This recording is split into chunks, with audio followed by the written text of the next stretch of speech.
Hey, we're back again with some more Summer's End. I love this menu music, by the way. I just love the soundtrack's so good. Alright, so I'm gonna load my quick save from yesterday, and I don't think there's music on it. It's gonna be quiet, so. Yep. Alright. No long intro today.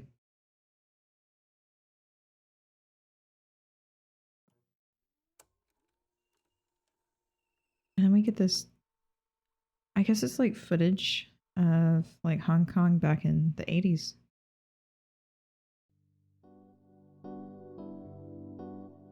Hey, when are you going back to your work? Dad, the World Cup comes only once every 4 years. I don't have sports cable, and you're my only father in this world. Can't I spend some time with you? Huh? What are you saying? Oh, is this the day we met her? Or Michelle met her? I'm worried about your future. You think your tapes can keep selling forever? I keep telling you to sell more Cantonese opera recordings. I do have them, but I want to focus more on specific films, though. You're in the tourist area. How about getting those dubbed versions of Bruce Lee movies? Your brother is doing well for himself, teaching Kung Fu in San Francisco. He's got Americans calling him master. Isn't that great? Yes, that's great. I don't get why you keep all those old foreign movies. People in Hong Kong want to see action films, or something sexy, or something with a bit of both. Be smarter and more serious about your business. I am serious. I'm trying to curate something different. It's not like I'm doing poorly. I'm making money more than you think. Alright. But don't you think this evening hour is important for business? Why don't you consider hiring someone to help then? Why don't you have your shop open? Well, I'm watching the football game right now. Huh? Aren't you as bad as me now? It's not like I closed up my shop completely. If someone wants my services, they just need to give me a shout. Excuse me? Huh? What was that? Someone's knocking. You have a customer. Oh. Is anyone there? Since you're here, can you get the gates open for me? Okay. Ah! Oh, Michelle. Oh, the slippers. Oh. When I first met Michelle, I was charmed at first glance. I like women with sharp eyes. When they look at you with that piercing gaze, I get goosebumps. Anyway, that's probably why when I saw Michelle looking back at me with those eyes, and seeing her dressed to the nines in a pressed blazer suit and her feet adorned haphazardly with a pair of pink sandals, I have to say it left quite an impression in my mind. I couldn't help myself to tease her a little. It's in my nature. I can't change this part about myself. Excuse me? Oh, a customer. Wait just a moment. Is she a regular customer? That's none of your business. I got work to do. It's about time you get going. Am I in your way? Please go. I'm getting hungry anyway. If you're chasing me away, I'll get dinner. I'm not chasing you away. Hey, if you're so free right now, help me pick up some takeout food. What do you want? Anything is fine. Western style or Chinese? Western, get me a chef salad. Okay, 1 chef salad. Anything else? Oh, since you're coming back, can you pick up some crickets? Huh? For your prized Oscar fish? Yes, he's starving for live food. Why can't you just throw in some cockroaches off the street instead? They're free. That's disgusting, my poor fish. Don't they eat bugs? Crazy, cockroaches will kill it. I'm not feeding something so dirty to my fish. If it's that troublesome, just feed it flake food. What? You don't understand. My fish is a primal animal. A predator needs to hunt to satisfy his instinct to live. All right. I'll get it. Anything else you want me to pick up? Oh, get me a can of Coke on your way back. All right. I don't always go see my dad. From time to time, we might meet to have dinner. Otherwise, we don't see each other much. My dad never really knew how to be a dad. When I was a teenager, I got the idea that he didn't want to be the moral compass in my life anymore. So I moved out. I learned that so long as my dad didn't know about my business, he had no complaints. Age and time might have softened him, but his heart is still old and conservative. If we were ever together too long, we were bound to argue. Oh, so not as light and carefree as it appeared to be. It was better for both of us to continue living apart. We could live our own lives separately without much intrusion. He had enough to worry about already. He does not need a daughter like me burdening him. Today I just got a feeling my dad might have been lonely. Summertime brings about a certain melancholy in my household. I went to a nearby pet store. It was on the way to the restaurant that I quite liked. What I needed to pick up here for my dad was some fish food. I asked the store attendant for a bag of crickets. I also grabbed a container of fish pellets for good measure. That should make my dad happy. I knew he loved watching his fish feed. Curiously, I spotted the same office lady from earlier. She was looking at the goldfish. She appeared lost in thought in front of the tank. I wondered what she was thinking about. I would say I am a careful person. A very cautious person, even. I know the cues of social conduct. I certainly wouldn't stick my nose in a stranger's business without good reason. Yet there was something drawing me to keep looking her way. Something about the way she gazed at the goldfish in the aquarium had me feel oddly nostalgic. There was a time in the past when my dad would have brought me to the same pet store. I wasn't even tall enough to look into the fish tanks then. He would have lifted me up onto his shoulders to let me look at all the fancy goldfish. I would look at them with innocent wonder and awe. That was a long time ago.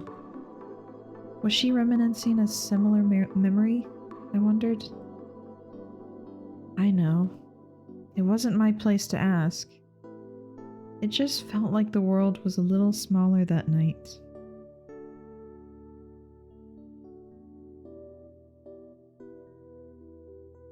Michelle Fong Ha Chung. I regretted that I didn't leave Michelle my number. It was on the tip of my tongue when I was sending her off the other night. Why didn't I push to say it? I was playing it too cool, I thought. I was never shy about this kind of stuff, but I really should have given her my contact at that moment. Oh well. I was moping all day about it in the store. It was a typical day for me, business as usual. I would open the store at noon. The first few hours were usually quite slow. It's usually not until late afternoon when people start to stream in after their school or work. Things would then pick up, and it would stay pretty steady until I closed the store for the night. It was mid-afternoon when I got a familiar visitor. It was Cecilia. She drops in at my store from time to time to chit-chat. Sometimes it was just to catch up, and sometimes it was to solicit me to spend money at her bar. Usually it was a bit of both. She rarely had interest in movies. Cecilia owns a bar that's quite popular for girls in the know. I hadn't visited her bar recently. There was no particular reason why I haven't gone. I haven't been feeling up to it. I probably made Cecilia feel worried. Cecilia is like a sister and mentor figure to me. She had been with me through love-struck pining and lovelorn heartbreak. She had seen me at my best, and she had seen me at my worst. Cecilia was probably the only person that I trust enough to talk to her about my personal issues. When things weren't good with my dad those odd years ago, she helped me find work and a place to stay. I used to be so headstrong, especially when it came to anything about what my dad had to say. If I hadn't met her, I'm not sure where I would have ended up. Ah, Samantha, don't forget to come by tonight. I have performers. I need a big crowd to keep the energy. Of course, I won't forget. I wouldn't have dressed up otherwise. You better come. I haven't seen you come by at all these days. Did something happen to you? Not really. I've been busy with the video store, and I haven't been really feeling it. Is that really so? Not feeling it? Coming from you? Don't tell me the diamond's losing its shine. I don't know. I guess I'm getting older. You're joking. You're so young. I have white-haired ladies that still drop by from time to time. Tell me, is there someone there you're trying to avoid? No. Then why have you been sighing all this time? There must be something on your mind. Really? Have I sighed that much? You have. Is it Maple? You know, she doesn't work at Ruby anymore. No, there's nothing like that between us anymore. And what is it? I met this woman. Oh-ho, and? That's it. That's it? Unusual of you to be this pitiful. What is she like? Do I know her? Her name is Michelle. I don't think you know her. She's an office lady. I met her the other day when she was getting her shoes fixed at my dad's store. I didn't really get her contact or anything, but I think we had hit it off pretty well. Huh? When did you like vanilla flavor? What? Don't say that about Michelle. Are you delusional? What happened to you? What is it? Let me tell you as your sworn sister, don't get your hopes up. An OL wouldn't want to have anything to do with you.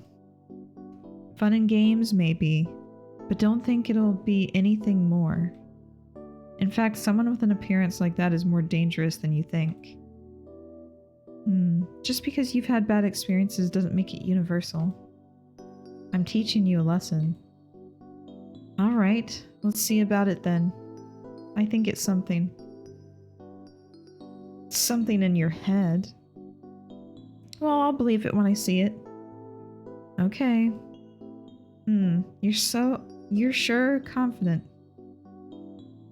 It's not like that. I feel we connect. When we talk, I get a good feeling. I know we just met. It's hard for me to explain it.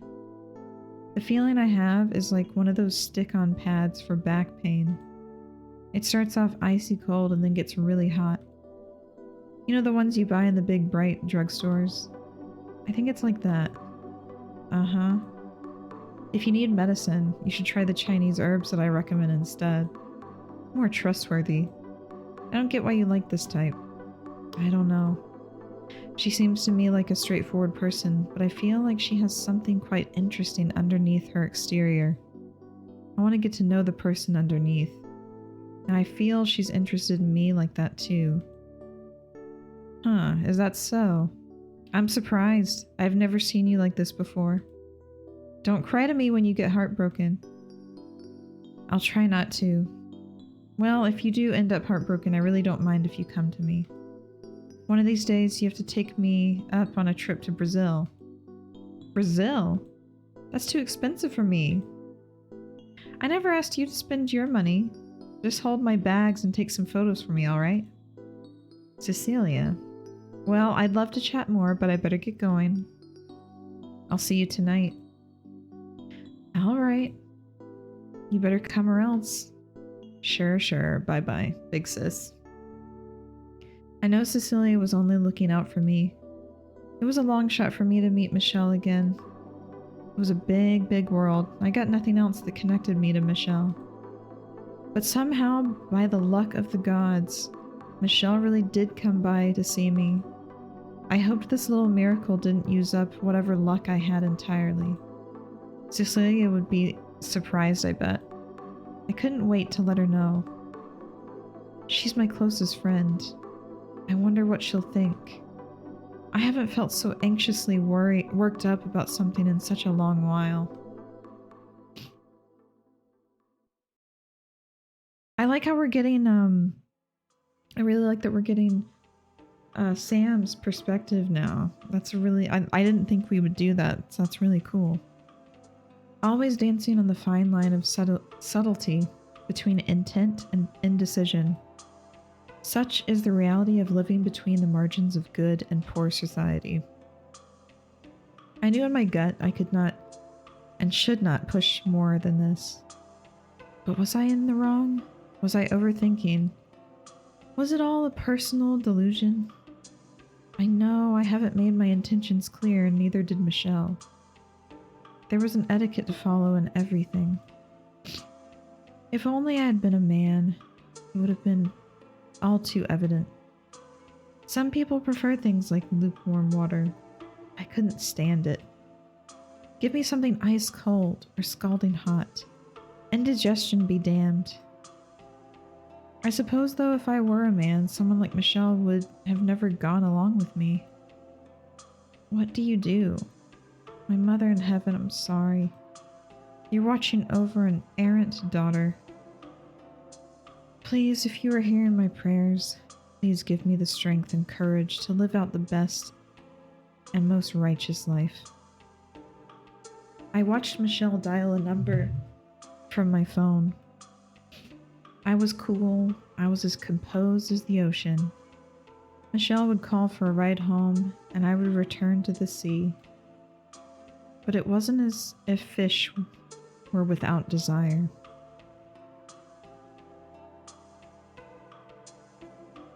It happened organically. Our first kiss. I admit the ambience wasn't quite romantic. The lighting did not really bring out the most flattering complexion in either of us. I could hear the Feng's loud talking again. The smell of Auntie Lee's cooking next door was a temptation of its own. But it was sweet, our kiss. And it was real. Michelle, I don't know any other way to convey my feelings to you. Please, if you're going to push me away, do it now. Michelle quietly accepted the kiss. It was a tender moment we shared. When I opened my eyes, Michelle looked away from me. She pushed me aside, gathering her belongings, and left without another word. Michelle is a person within the margins of society. I was thinking that she might have felt differently about me, though I knew from the beginning that it would be difficult for someone like her to accept such a thing. The idea of romance between two women had probably never crossed her mind before. Would she want more than this? Would she want to pursue this further? Michelle left the apartment in a rush. When I saw her leave in a taxi from my balcony window, it had hurt. It had hurt so much. I didn't know if I would see her again. I wish sometimes that it wasn't like this. Mother in heaven, I've become a wayward daughter. I was 12 years old when I had my first period. When I told my brother about it then, he said I should talk to my dad instead. When I told my dad, he said I should go to the drugstore to get medicine. When I asked the man at the drug counter what medicine I should get for bleeding, he told me to go to the hospital. I was scared. I really thought that I was going to die and join you in heaven, you know? I told this whole story to the nurse at the hospital reception, and she just laughed and handed me a sanitary pad. She said that I was an adult now, and I just have to get used to monthly bleeding. I realized then that I was different from my brother and father in terms of treatment and biology. And I think since then, I became conscious of myself. I wanted to be the daughter that I had imagined you would have wanted. I really did.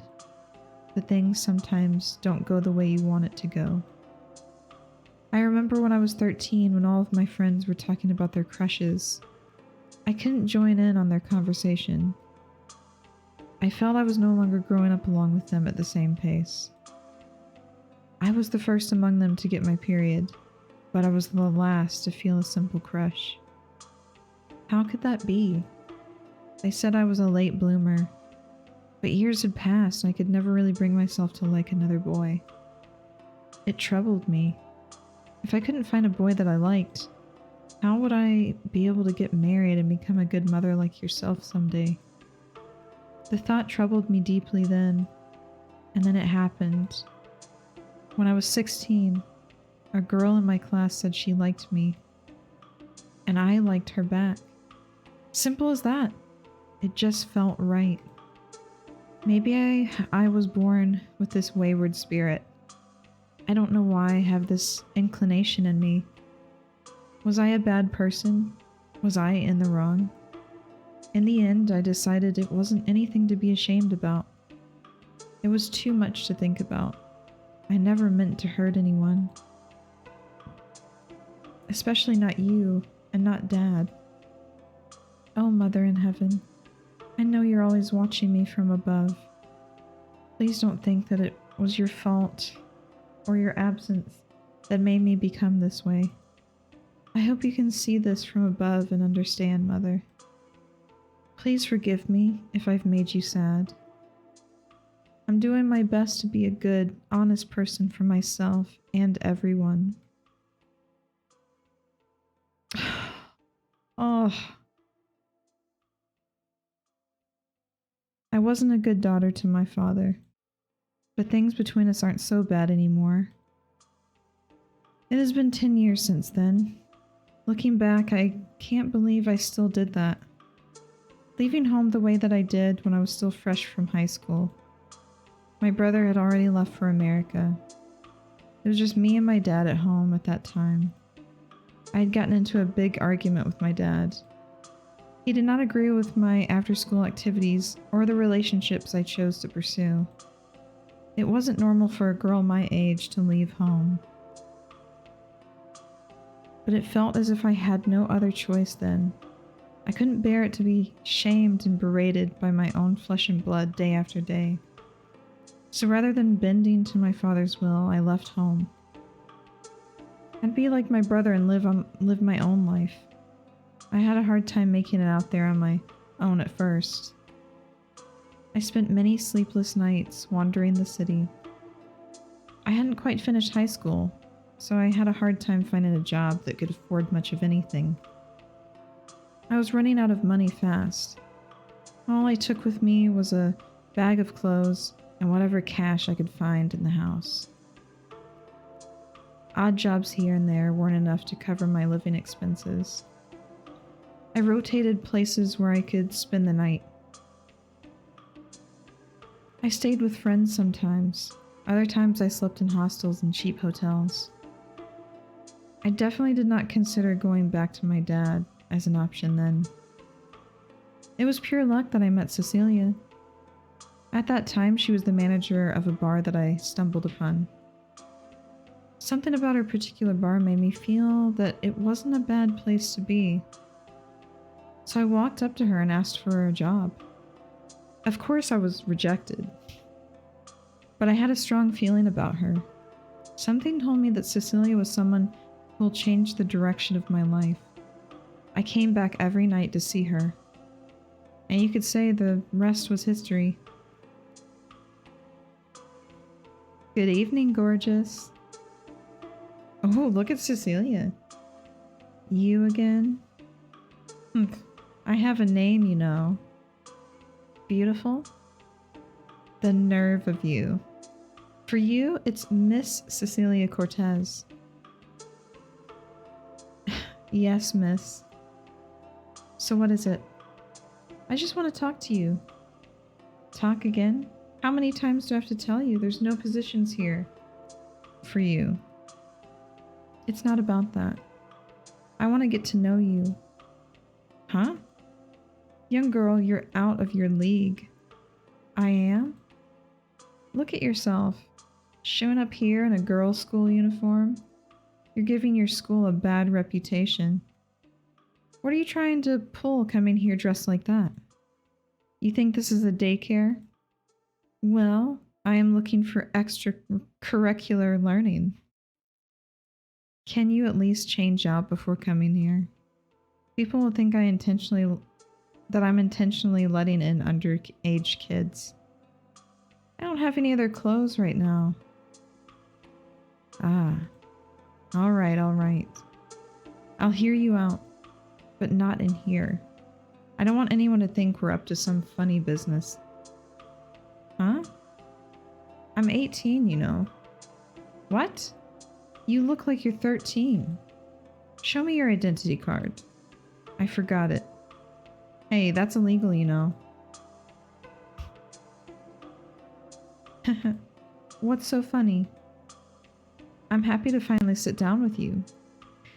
It's like I'm dining with an angel. An angel? You look like a Charlie's Angel. Your hairstyle is just like Farrah Fawcett's. It's like the real Farrah is in front of me. Oh, so you recognize my beauty, huh? Yes, you could be a movie star. You're so cheeky. Don't think you'll get far with flattery alone. Yes, miss. You sure have an attitude. So where do you live? I'm staying with a friend right now. How much money do you have? I have some money. Order what you want. This meal is on me. Stupid. Who are you calling stupid? A baby-faced girl like you will get kidnapped off the streets. If you're going to be independent, you have to be smart about it. That's why I came to see you. What? You can get work anywhere. Don't keep bothering me in my establishment. It has to be with you. Say that again? I get a good feeling with you.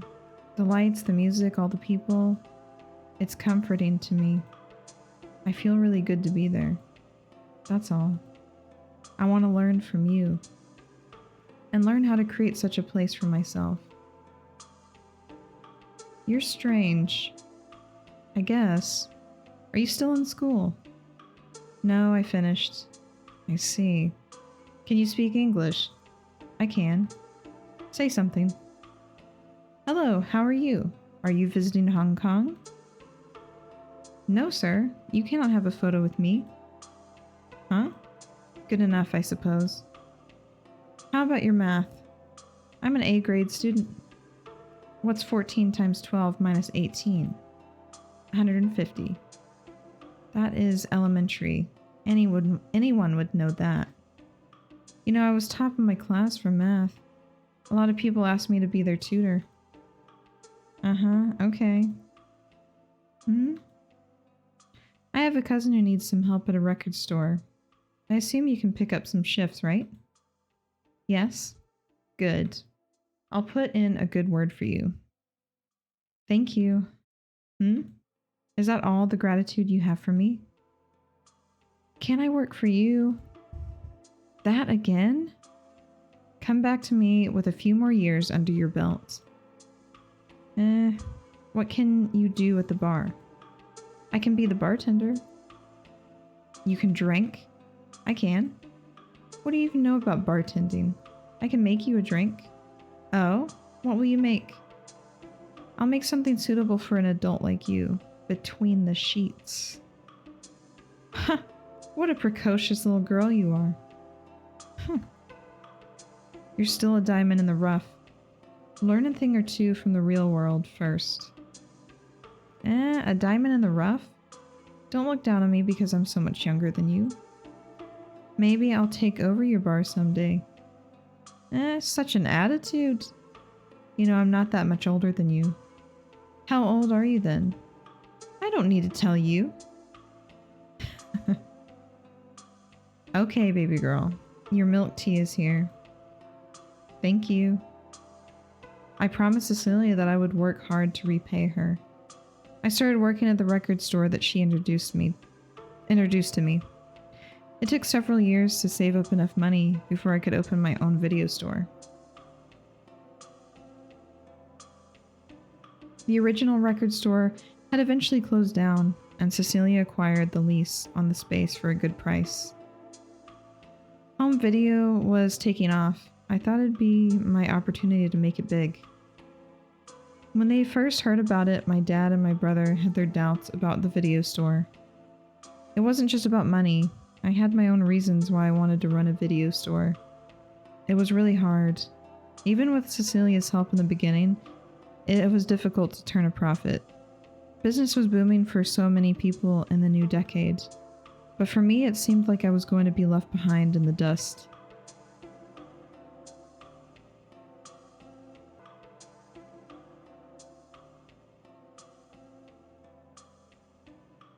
A few years later, Cecilia had turned the old funk bar into a shiny new disco. She threw a big party to celebrate its grand reopening. It was around the time I had just opened the video store. Hey, Samantha. What's got you looking so run down? I look run down? I guess I'm worn out from all the dancing. There were so many ladies keeping me on the dance floor. I finally got a chance to take a seat. You're so popular. People kept asking me the whole night, who's that sweet dancer? I thought I was supposed to be the star tonight. Really? Well, maybe now's the time you should hire me to work at your bar. I can be your star dancer. We could be famous. Huh? What's that crazy talk? What about your video store? Well, it's not like it's doing it's not like it's really doing that well. Maybe it'd be better to call it quits. Sorry, Cecilia. I don't mean to be always depending on you. How many times I have to tell you it's not an issue? You think running a business will be that easy? I keep telling you that you have to give it more time. Don't get yourself down just yet. Here. Let's have another drink together. Let's celebrate tonight. Come on, Samantha. You're a diamond. You have to let yourself shine. Cecilia, I don't know where I'd be without you. Thank you so much. You're really important to me. You're so grown up now. Look at you. I can't believe I first met you here in a girls' school uniform.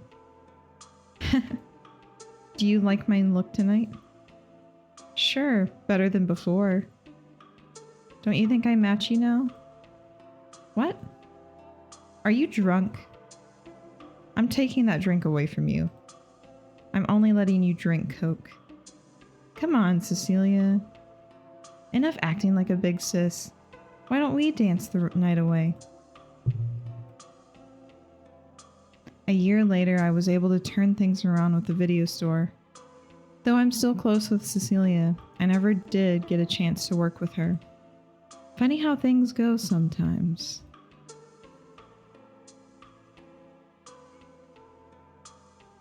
It was Saturday morning. Usually I would be tending my shop on a Saturday, but I had taken the day off as I had plans to meet my dad in Saikun. I heard my phone ring.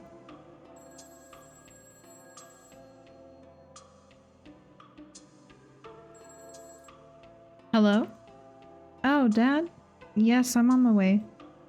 Oh, okay, I'll pick them up. You don't have to remind me. Okay. I'll see you soon. I was just about to head out when my dad had called. He called to remind me about getting flowers on my way to meet him. He didn't have to remind me. I wouldn't have forgotten, especially for such an occasion. I heard the phone ring again.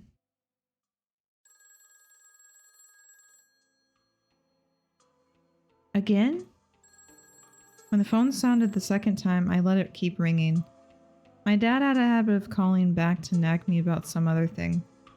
If anything, I was going to see my dad soon. He could talk to me then when I saw him. I had to get going if he wanted me to meet him on time. I lived not far from the Prince Edward Street flower market.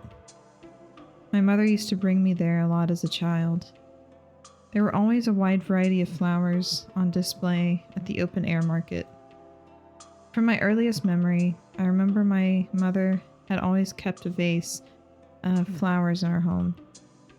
Flowers brighten the home and elevate the spirits, she said. My mother, in my memory, was someone who always put on a smiling face for everyone. I remember how satisfied she was to bring home a fresh bouquet of flowers. It was something that made her happy. I had gotten a bouquet of her favorite flowers.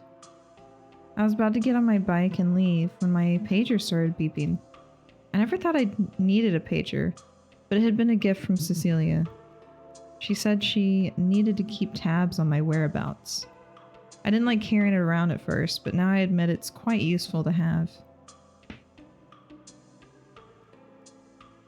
It had been Cecilia calling.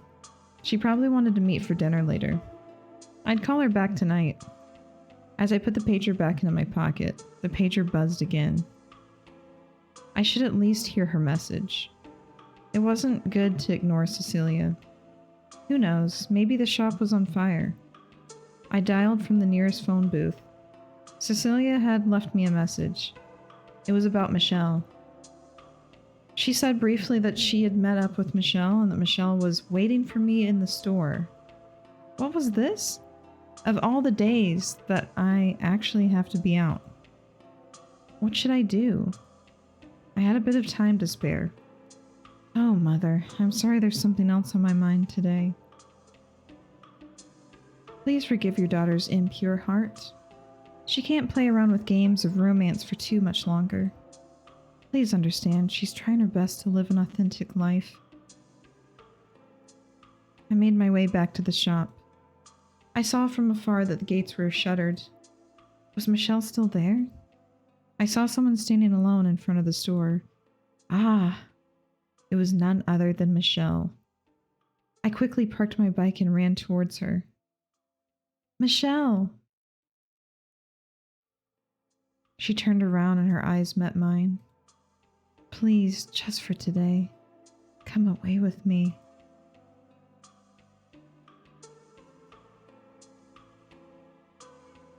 I had brought Michelle to Saikung to visit my mother's grave. It was a special occasion. My mother is someone dear to me.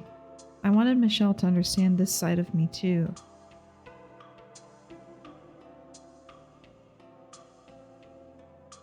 Afterwards, we had lunch in Saikung. We took a stroll around the town site.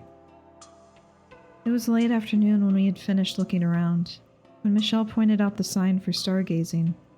I suggested that we go to a place where we could see the stars. I didn't want to go back just yet. I wanted to prolong the time we had together for as long as I could. Once we leave this place, would she still want to meet with me? I didn't know yet what she truly thought of me. It was selfish, I know. I didn't want to let go of her time just yet.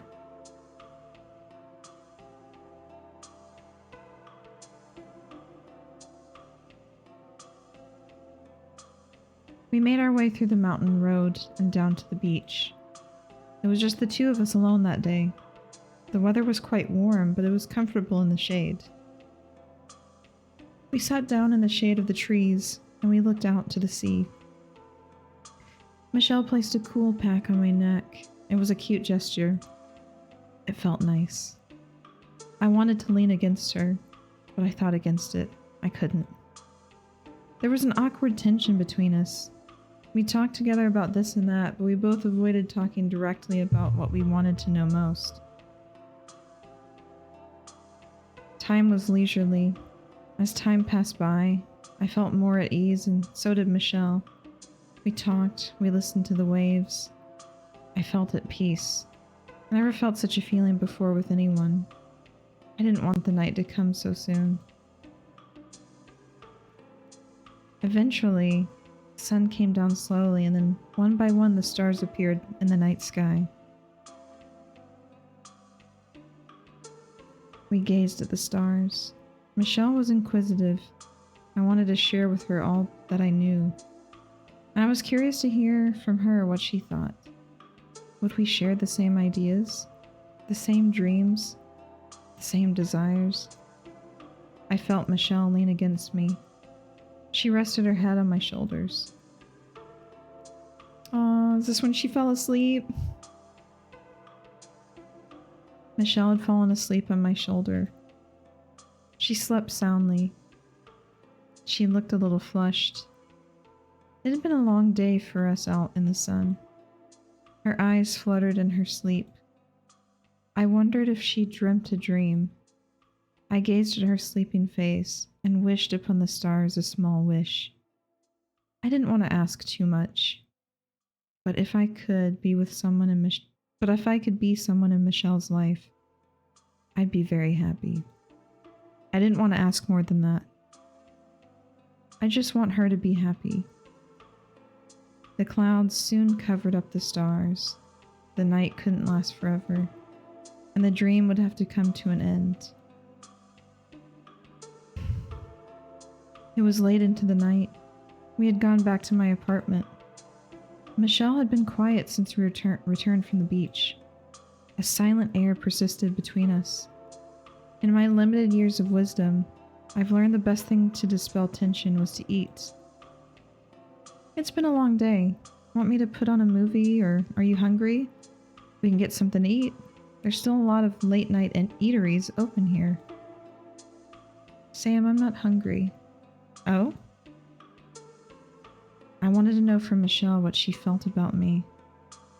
I had always been confident about my intuition, but I didn't want to ruin the already perfect day I had. I was content. I didn't want to push Michelle away again like I had done last time. Sam? Michelle? I felt Michelle hold on to me from behind. I turned to face her. She asked me quietly with anticipation in her voice, "How do you feel about me?" Forget it. It's nothing. I shouldn't hesitate. I should tell her how I felt. I like you. What do you mean? I would like us to be more than this. More? If it's something possible with you, it's impossible. I just think, Michelle, look at me. I wanted to express what I couldn't say in words. Was I unfair to Michelle? I adore Michelle. I didn't want to make her unhappy. If I could ask one more thing, I wanted Michelle to want me too. I had woken up with Michelle in my arms. The room where I normally slept alone was filled with her presence. Michelle slept in my arms. Her touch was warm and soft. The way her body rested against mine felt like we were made for each other. Would she want to eat breakfast with me? Would she want to spend the day with me? Michelle slept like an angel. I shouldn't wake her up just yet. It was sometime later in the morning that I felt Michelle fidgeting in my arms. She sighed softly. She must have been waking up. She turned to her side with her back towards me. Her tousled hair fell along her jawline and laid on her shoulders and neck. I wanted to trace my fingers along her bare skin. Michelle seemed so delicate in my arms. I wanted to hold her closer. I wanted to call out her name. Michelle? Michelle? Michelle, I like you. Michelle slowly turned to face me. I said to her what I felt sincerely from my heart. I wanted to cherish this time we had together. I brushed back the hair covering her eyes. I wanted to express to her my affection. I was bursting with happiness to be with her like this. Everything that had happened yesterday was so wonderful. Michelle struggled to say something. I had felt her stiffen in my arms. Her expression darkened. She looked teary-eyed. Did she not feel the same way? I have to go. Michelle? Please, Michelle? Please stay. We can spend the day together. Don't be quiet like this. Talk to me. I can't be like this with you. A pang had rung in my heart. I just can't. Michelle, don't, Sam. Any more than this, we can't. Michelle, I'm getting dressed. I suppose it couldn't be anything more than this. I watched Michelle dress quietly. I didn't want her to know that I was hurt. Michelle had made her choice. I was losing her. What could I have done to stop her? I saw Michelle leave in a taxi from my balcony window. This time, bittersweet tears streamed from my eyes as I watched her leave. Had this heart-pounding romance come to a close already? I cried all that morning. Michelle calmly walked out of my life. There was no melodrama, nor any fanfare. It was a simple, objective end. I wish it didn't have to be this way. If there was a chance I'd see Michelle again, I hope I would be strong enough to...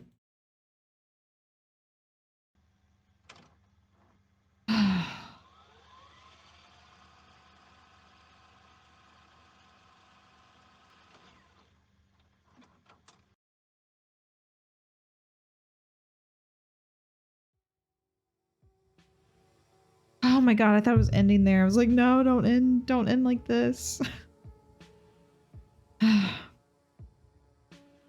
When I was a young girl, I imagined myself getting married at 25. My spouse would be handsome. He would be from a wealthy family. I would have 2 children, a girl and a boy. We would live in an apartment with a view. On sunny days, I would take my children to the park to play. And on weekends, we would have afternoon tea with my mother and my in-laws. It was a picture-perfect life that I had imagined for myself when I was a child. I haven't thought about marriage in a long time. I was busy with school, and then I was busy with getting a job and progressing my career. Did I still imagine such a life for myself? If Sam was a man, we would have met differently. And maybe it would have been... No, it wouldn't have been the same. It had been a few weeks since I've last seen Sam. I made a firm resolution not to see her again. I don't know what I could even say to her if we met again. It was my fault. I know I had gone so far as to do such a thing with her, but it wasn't something I would do again. It was one of those things that happened in the heat of the moment. We lived in different worlds. If I don't want to keep going in my career, I have to keep my reputation. If someone were to find out about this, who knows what repercussions I could face. My mother, too. What would she do if she found out about us? I was her only daughter and her closest family. I don't want to make her sad. There's no point in thinking about this anymore. I have to keep moving forward with my own life. So I kept working away. I put in more overtime. I needed an outlet for my energy. I might as well put it towards my work. My goal was to finish the summer quarter on top. After several weeks of long days at the office, my efforts must have been finally noticed. My supervisor came over to my desk to personally thank me for my hard work. She said I had contributed so much to the company that my coworkers needed time to catch up with my reports. She asked me to take the next day off as I've been working too much overtime lately. I protested over her concerns. Too much overtime? She should be happy I was so invested in the company. My supervisor wouldn't hear any of it. She insisted that I take a short break. She shooed me away from my desk, going so far as getting Joey to escort me home. What would I do on a weekday when I don't have any work to go to?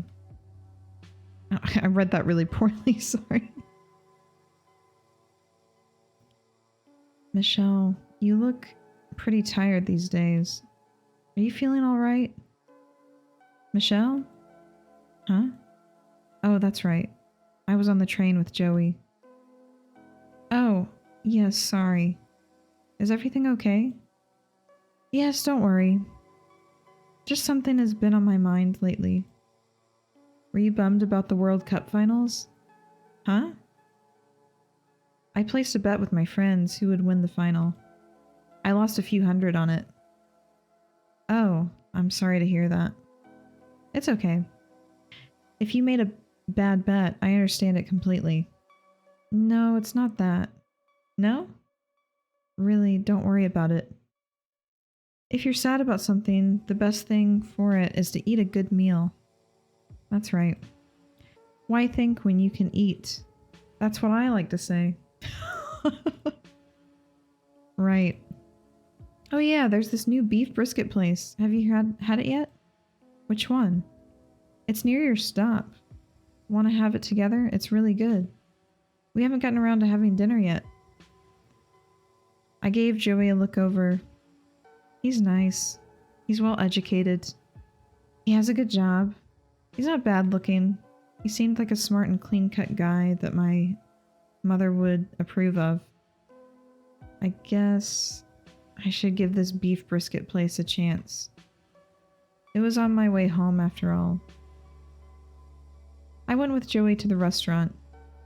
It was a small cedar restaurant that specializes in serving beef brisket noodles. There was a line out the door, but they turned tables quickly. People in groups of 3 or less were seated with other small groups and shared tables to move the line faster. I didn't care either way to share or wait for another table. We decided to share a table with another restaurant patron. I didn't realize until we were seated that a familiar video store owner was seated at the same table with us. It was Sam. Of all the people I could have ever run into at a restaurant, it had to be her. She made a glance towards me as I took my seat. Oh my god. Why was her skirt so short? Sam must have seen me, but she didn't say anything. I think she was as surprised as I was. Joey, oblivious of all tension, took the seat between us. I can't believe we got in that fast, right, Michelle? Yes. Ah, excuse me. Joey awkwardly bumped into Sam as he took his seat. I hope you don't mind sharing tables, Michelle. It's kind of intimate, right? Sitting side by side. It's okay. Let's look at the menu. Joey held up the menu. He blocked all sight of Sam. I could not see her reaction at all. Not long after we had sat down, a waitress came by with an order pad in hand. Are you ready to order? Not yet. The waitress went to wait on other tables when she saw that we were not ready to order. I looked over the menu. The main course was the signature beef brisket noodle soup. Patrons could select different meat cuts as extra toppings. What beef cuts I preferred was inconsequential choice for me at this moment. What do you think is good? Do you like the tendon meat? If you do, then you can get the number 2. I can get the number 1. And we could share the meat. Oh, I'm okay with tendon meat. No? Why don't you wait, hold on. Oh, I'm okay with tendon meat. No, why don't you try it? I pushed my seat back to sneak another glimpse of Sam. Did I say glimpse? Glimpse. She was looking down into her empty bowl of noodle soup. She had a blank stare. I couldn't read it. I wanted to say something, but I couldn't find the words. I felt boxed inside this small restaurant. I hadn't prepared myself to meet Sam yet. Not so soon after what I did. Seeing her brought again all the emotions of guilt, fear, shame, and remorse. I didn't want her to see me here, especially not with my coworker Joey. Would she even want to see me again? Did she hate me? Excuse me, Excuse me, miss. May I get the bill, please? Okay, here's the bill. The waitress had grabbed the bill for Sam. Sam paid in cash and walked out. She didn't bother waiting for change. She definitely saw me for sure. But she didn't say a word to me at all before she left. It was still summer, but the gust of air from the door opening as she left felt cold. Waitress, we're ready to order. What do you want to order? We'll have one number 1, and Michelle? You'll have the number 2, right? I should make a choice. I'd been going along with the flow of things, not considering what I desired most. The decision might be an inconsequential choice in the end, but I didn't want to have any regrets. Should I go after Sam, or should I finish my meal with Joey? It's true, I didn't end things cleanly with Sam. But I'd already made my decision that morning. I didn't need to say anything more to her, right?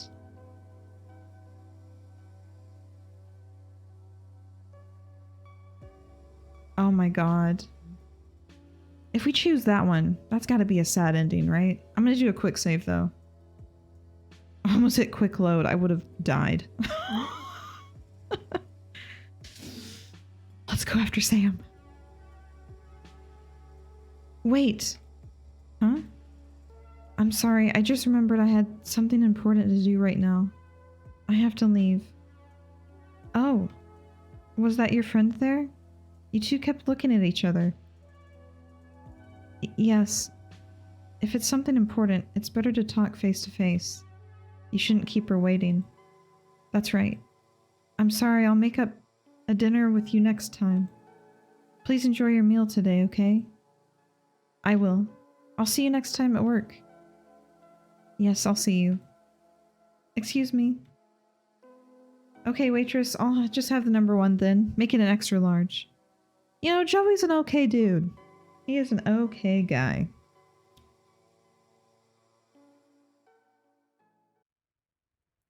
I excused myself and made my way out of the restaurant. I was upset, I was scared, I was hurt. I was overwhelmed by emotions. What I did last time to Sam was awful. But to be given the cold shoulder from Sam like that, it pained me. It was as if we ceased to exist in front of each other. It was what I wanted from the beginning, but it shouldn't be like this. I shouldn't have ended things with Sam like that. And I didn't want Sam's last impression of me to be a misunderstanding. I followed after Sam. It was dark now. Rain was lightly drizzling outside. The clacking sound of my heels echoed loudly in the narrow roadway outside. Sam must have heard me running after her, but she didn't turn around. She got onto her bike and started up the engine. The sound of the motor was loud. Was this all that will be between us? I didn't want to accept it, not like this. If Sam thought she could get away without acknowledging me, I was going to be really upset. I had to get her attention. I called out her name. Sam! She stopped revving her bike, and she turned to look at me. It started raining more heavily. Sam, wait! Sam. There were tears in her eyes. She rubbed them away with her hands. Can you talk to me? I just don't want to see it. Huh? Wait! Don't walk out on me like this. What? You're the one who walked out on me. That was because if I was going to let go of something, I had to be resolute. Let's not do this again. I get it. I understand if this is the path you choose for yourself. My path is different from yours. I get it. Huh? What are you talking about? Sam? What is it? I had to say it sincerely from my heart. Sam, The words were lost on my tongue. I couldn't speak. I still want to get to know you, Michelle. I won't bother you anymore if you feel otherwise. I understand. I looked into Sam's eyes. I haven't answered her yet, but the expression in her eyes already looked so sad. If we were to see each other again, would it be painful like this every time? It wouldn't work out between us, I rationalized. I had my own life. Sam had hers. She should be with someone that's better for her. It would be better for us both not to see each other again. I was not a strong person. I was not brave. But if she said the words, maybe I would be strong enough. Sam? The words kept drying up in my throat. What was I doing just standing here? It's all right. I get it. You don't have to say it. Get what? Sam had a look of resignation. Has she given up on me already? I did something wrong to her. I still haven't owned up to what I did. But this was my last chance to make things right between us. If I was going to end things cleanly between us, I had to tell her. I had to say it. I want for us to be more than this. Please give me another chance. Michelle, are you sure about this? Yes. You know the feelings that I have for you. I love you. Even in a short period of time, I love you, Michelle. Sam, I'm not going to run away this time. Michelle? It started to rain heavily. Thick rain droplets fell from the sky and pelted us both. Was it typhoon season already? It didn't matter. This was not the time for me to run for shelter. I walked straight towards Sam while the rain continued to fall. I wanted to show her that I was not a person who would give up so easily. Sam, look at me. In the street?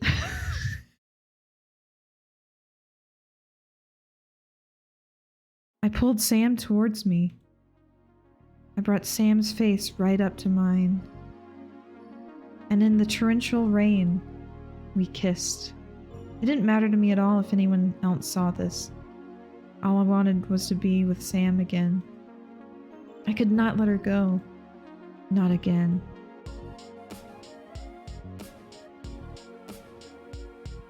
There was a moment of pause before Sam returned my kiss.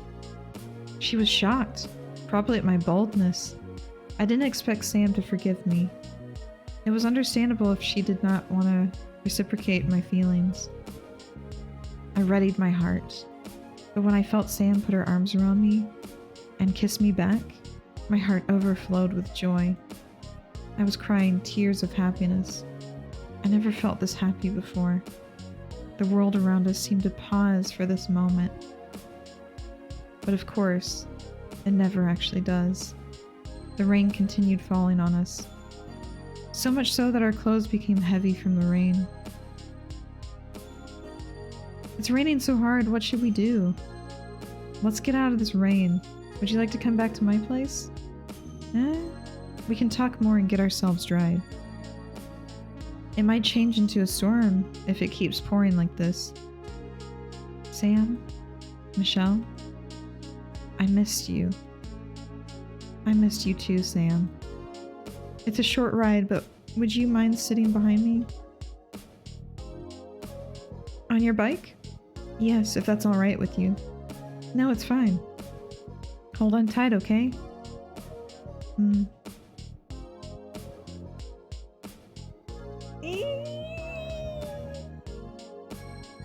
We rode away on Sam's bike. We laughed out loud. It didn't matter who saw us or heard us. We had nothing to fear. I felt cleansed. It was as if the rain that continued to pour from the heavens was no more than a light sprinkle. I held on tightly to Sam's rain-soaked back. I was elated. It felt as if a heavy weight had been taken off my chest. The smell of rain on the asphalt pavement was earthy. It was a pleasant scent. It reminded me of the day I spent with Sam and Saikun. The memory of it was still so vivid and sweet in my heart. It would be nice, I thought, to feel the cool sea breeze and the warmth of the summer sun again with Sam. I don't ever want to forget that day in summer. Drive slower! Be careful or we're going to slip. Just hang tight, it's a short ride. We don't have helmets. How could you forget to bring one? It's alright, we're not far. Be careful. Okay, okay. For the third time, I found myself in Sam's apartment. It was messier compared to the last time I visited. Dirty dishes collected in her sink. Empty takeout boxes and drink bottles were left on her table. The signs of depression. The plants by the window had signs of wilting. Has she been keeping busy? I wondered. Sorry, it's a little messy. It's fine, I don't mind it. Here, let me hang up your jacket. I'll get you a towel to dry off. Thanks. If you neglect to water a houseplant, it would slowly wither and die. And if you water a plant too much, the roots would drown and the plant would rot. Since last time and now, was what was given enough, or was it too much? Would the plant be able to flower into the new season? I hoped that it would. What was I to Sam and what was she to me? It wasn't something that mattered anymore. I wanted to know for myself what feelings I had for Sam, and what feelings Sam had for me. You might have to start leaving some of your clothes here if this keeps happening. Did you end up eating, by the way? Huh? From the brisket place earlier. I didn't. I'm sorry to have interrupted your date. It wasn't a date. You want anything then? Want what? Something to eat to make up for your dinner. I don't really want to go out again in the rain. I could make something. I'm still a little hungry. Really? You can cook? You're always so surprised at everything I do. Do I seem like someone who can't cook? No, I didn't mean that. I'll make something. Any requests? Anything goes. Alright, how about a black bean stir fry? Okay. Sam had me sit down and wait, saying her kitchen was too small to fit 2 cooks. I watched her prepare the meal. It didn't take her long to prepare the ingredients. She effortlessly cut up the vegetables she had in her fridge, and fried up the vegetables with some ground pork, along with some garlic, ginger, pepper, and black bean paste to taste. Her little portable stove packed heat. When she turned up the gas, flames quickly licked up the side of the wok and engulfed the entire pan. Dang, my nose is so itchy today. The ingredients were cooked in no time. Sam must have cooked a lot in the past. It made sense as she lived alone. She didn't seem to flinch when the oil sizzled and popped, nor when the flames erupted from the wok. If I had an older sister, she might have cooked for me like this. I wasn't a spoiled little sibling though, and Sam wasn't my sister. It's ready. Eh? Only one side dish? Huh? It's not enough? Well, I'm used to having a variety of dishes. You have too many complaints. Please compliment me for once. How is it? Does it taste good? It's not bad. That's it? Not bad means it's not bad. It's a compliment. If it's not bad, then you should say it's good. If it's good, I'll say that it's good. It's not good? It's good enough to eat every day. Ah, Michelle. Do Do you cook often, Sam? Sometimes. It's nice to eat home cooking every once in a while. I see. How about you, Michelle? No, my mother cooks for me at home. That's nice. I'm sure she makes great meals. Sam, I'm sorry. Why are you sorry? About my mother? It's been a long time. It's nothing to feel sorry about. You know, my dad was the one who cooked in my family. I learned how to cook from him. Black bean stir-fry was his favorite dish to make. Oh, I see. My mother used to cook quite late, so my dad was the one who took care of the... My mother used to work quite late, so my dad was the one who took care of the household. We had a strange family dynamic, don't you think? No, not at all. I'm glad I could experience a part of your family. Michelle? Thank you, Sam. I'll help you with the dishes. Okay. It seems like the rain has stopped now. It looks like it. Will you be heading out? What would you like to do, Michelle? I should call my mother and let her know I'm coming home. I see. But I want to stay a little bit longer. I want to talk to you more. Is that okay with you? After what felt like an eternity, Sam answered me. That's all right with me. I'm happy to spend time with you. I missed you. Sam? I like the way you observe everything around you, and the way you express yourself sincerely. But please know I don't want to be someone that makes you uncomfortable or feel ashamed of yourself. I hope you can understand how I feel. Beneath her cheery disposition, there was a falter in her voice. Sam's lips were tilted upwards, but her smile was bittersweet. I could feel the weight in Sam's words. I shouldn't be replying her half-heartedly, nor should I take for granted her feelings. I was the one who had given her the cold shoulder. I had hurt her. I shouldn't expect Sam to still want more than this. In the heat of the moment, I said that I wanted her. In the heat of the moment, I was being true to myself. It was cowardly of me to have run away the next morning. What I couldn't face the next morning was myself. I didn't want to accept yet that I had feelings for Sam. I was scared. I was scared of the repercussions of furthering our relationship. But when we were together, it's as if the troubles in my mind had washed away with the rain. I wasn't afraid to be with her. Sam? There's so much I don't know. All I know is that I keep thinking of you. I missed you. I missed you so much. Michelle? The one thing that I'm certain of is that when I'm with her, I don't want anything else. Michelle, I know we share something special. Please let me be a part of your life. Even after the summer is gone, I still want to be here for you. Sam, please. It doesn't matter if summer is over. Please be with me. We held each other for a long time. When we broke free from each other's arms, I saw that Sam was smiling from tooth to tooth. I felt giddy too, as if I was on the moon.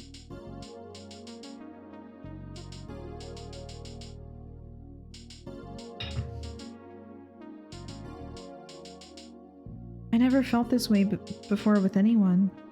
One day I'd be able to properly convey my feelings to Sam in words. I couldn't find the right words just yet. What I felt for her was more than affection between friends, and deeper than mere physical attraction. I wanted to learn more about Sam and the world around her, and for her to learn more about me. The vocabulary would come to me soon, I know.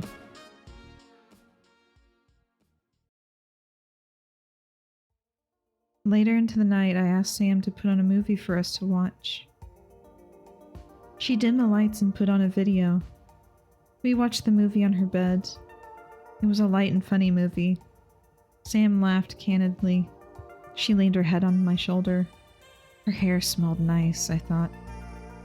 It was so good to spend time together again like this. The day on the beach with Sam was so dreamy. I wish I could relive that day with her. The past cannot be undone, but I hoped that I could be strong enough not to repeat it. I believed in Sam's words. When she said that she missed me and wanted to be with me, my heart swelled. I was happy that I could make amends with Sam, though a small part of me was scared. I worried that I might have mired something in our relationship. A tiny voice in my head wondered, would Sam still love me the same way? Would it be possible for us to be as we were in the past? Sam was such a nice and gentle person. She had never done anything to hurt me. She has always been kind to me. Trust, it was something difficult to gain, and something much easier to lose. The 2 months we were apart felt like a century. I looked for Sam's glances during the movie. I wanted her to look at me the same way that she did before. But there was some reservation in the way she was around me. I could never really read Sam that well. I wanted to know how she truly felt.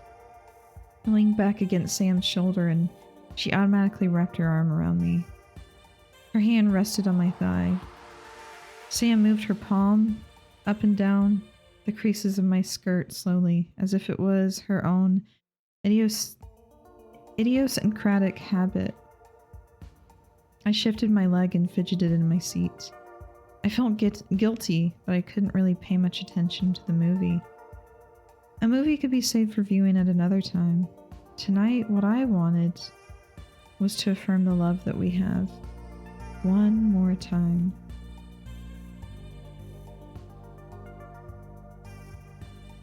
Michelle? Sam, I missed you.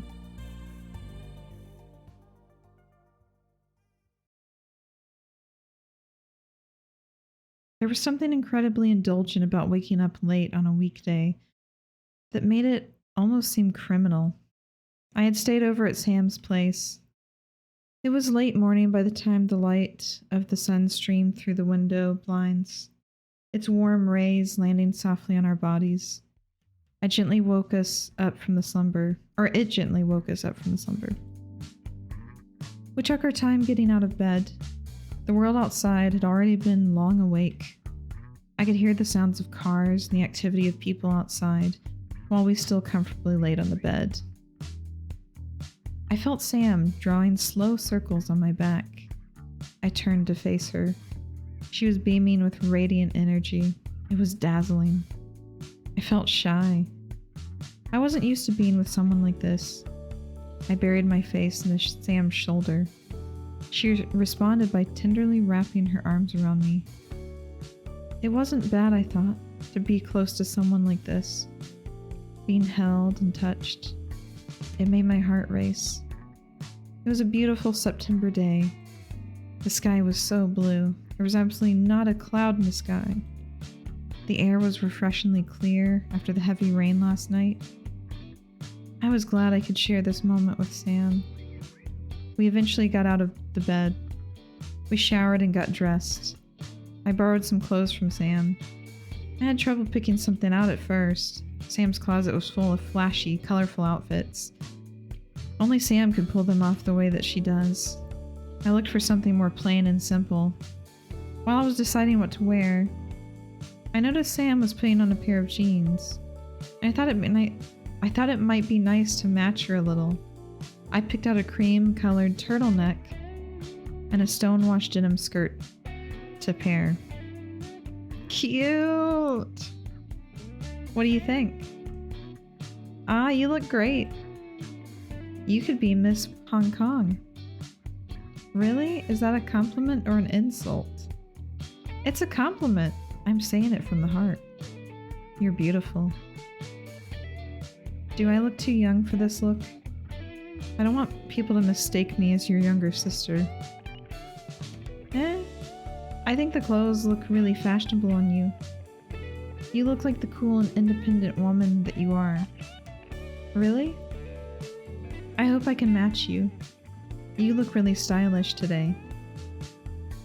Ah, Michelle. I think we look perfect together. Your hair. It looks good this way too. Oh, thank you. Will you be heading to your shop later today? Not today. Today is my break day. Really? I didn't know that. How about you? You don't have to go into the office today? No, I don't. I was given the day off. Why don't we go somewhere then? Where? There's so many places we could go.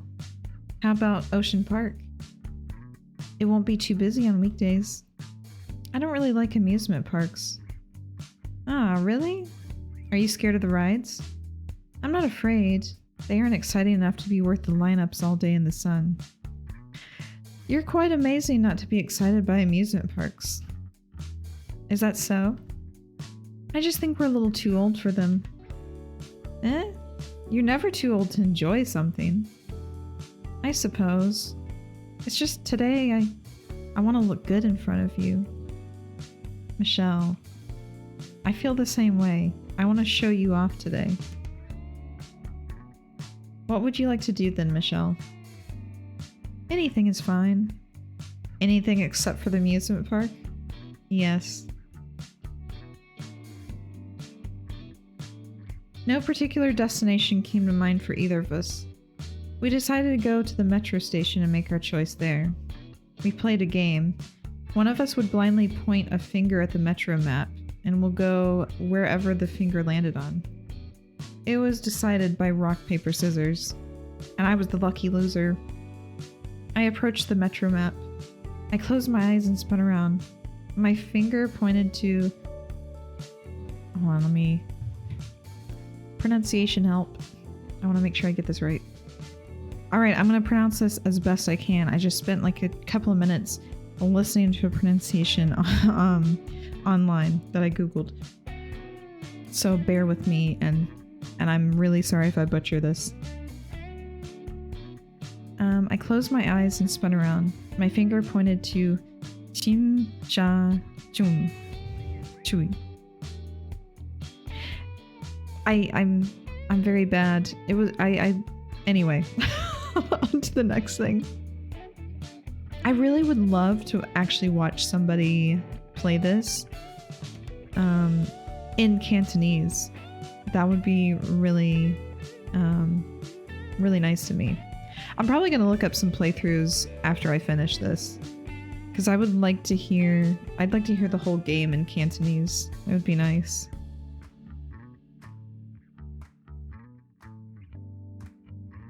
Chim Sha Chui. It was. I'm sorry, I'm trying my best. I'm trying my best. Like this whole game, I've been like, there's cuts because I will go and Google the pronunciation because I don't want to be disrespectful, and I feel like I am when I mispronounce things. It was a silly game we played. The station officer made judgmental looks when we went through the fare gates, but who cares what he thought about us? We hopped on the southbound train. The late morning train was so much more relaxed compared to the early morning train. We took our seats. We were able to get adjacent seats without effort. As soon as the train started moving, Sam leaned onto my shoulder. She gave out a slight yawn. I thought to myself, would she enjoy working an office job? She normally has her shop open till late. It would be a major change of pace for her. And would I enjoy working as a shopkeeper? I would be less reliant on my coworkers and more on myself to manage the business. It must be difficult in its own way too.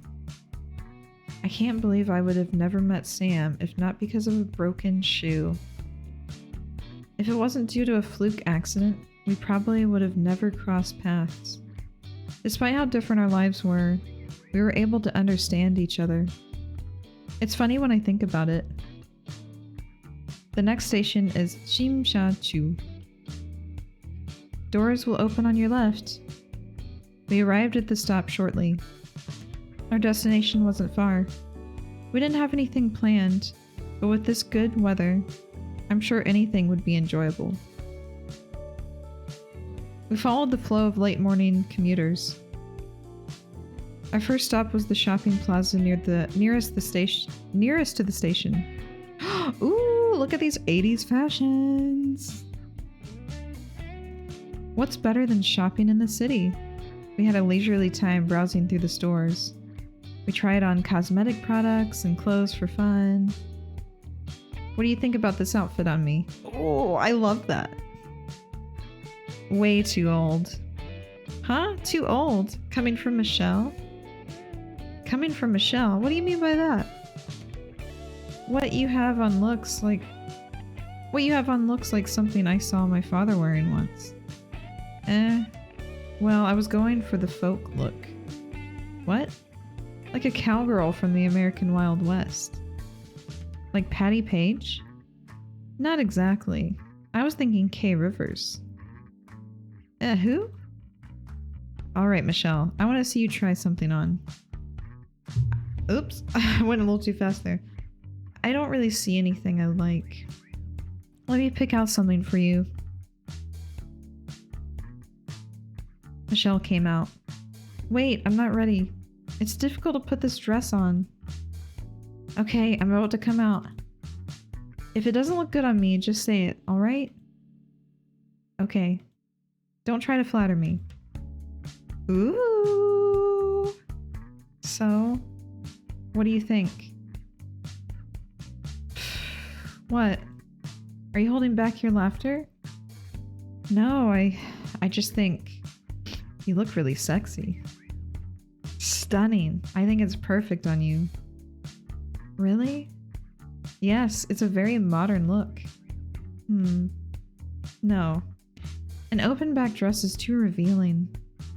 Not at all. My underwear is totally see-through. I'm changing out of this. Aw, she did look good though. Michelle, don't forget to try on the other outfit. I picked out something to match too. Ooh, ready, Michelle? I'm ready. Cute. So what do you think? You don't like this one? No. You look good. Really? I think you look stunning in this one too. We're ready to hit the disco. You look ready. But I don't know about this one for me. It's flashy. And the top is right around the chest. It's a little uncomfortable. Is that so? The silhouette is quite fashionable. I think you should show your appeal sometimes. It's stylish, but I don't think this is my look. Don't get me wrong, I think you look glamorous. You're always so fashionable and eye-catching, more than any other pop star I've seen. Michelle, I think I should pick out my own outfit to try this time. I want to match you in my own way. Ah, Michelle. I look forward to seeing what you'll wear next. Don't expect too much. Ahem. Yep, that's definitely Michelle. What? You look exceptionally cute. Like a plum blossom in the snowy mountains. Huh? What do you mean by that? The look is so fresh. I can feel the spring breeze. I've gotten a bit nasally. Well, if you like it, I might just get it. I love it. Okay, it's on sale anyway. Please wait for me to get changed. It was fun trying outfits with you. Yes, I had fun too.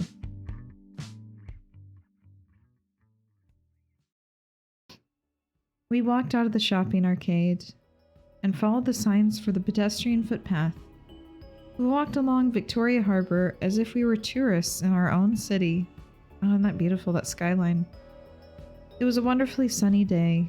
I haven't seen such blue skies and white clouds over the city for so long. It was nice to simply admire the harbor skyline on days like today.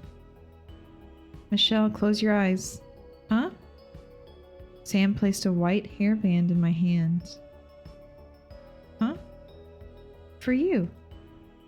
When did you get this? When you were trying on the clothes. You didn't have to get me anything. It's a small thing. I thought it'll look good with what you're wearing today. You think so? Can you put it on for me? Of course.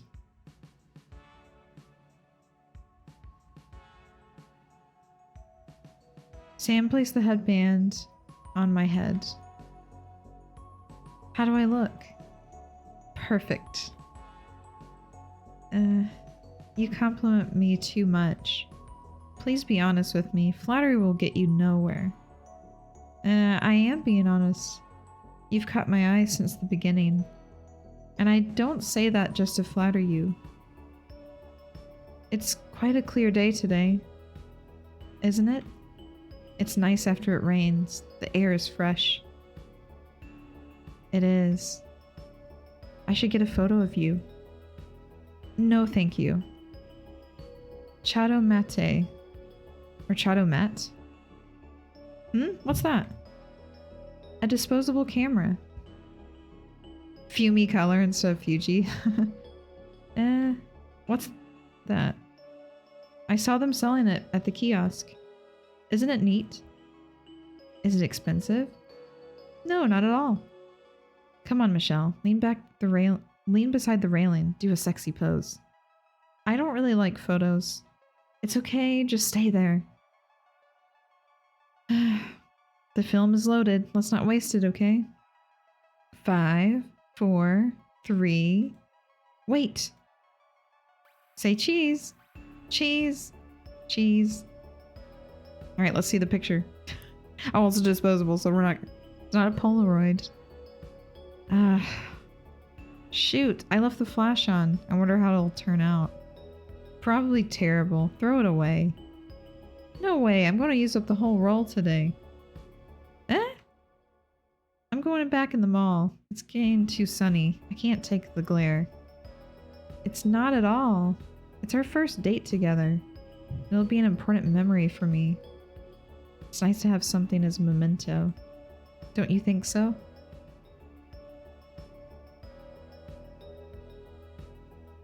A photo is not necessary.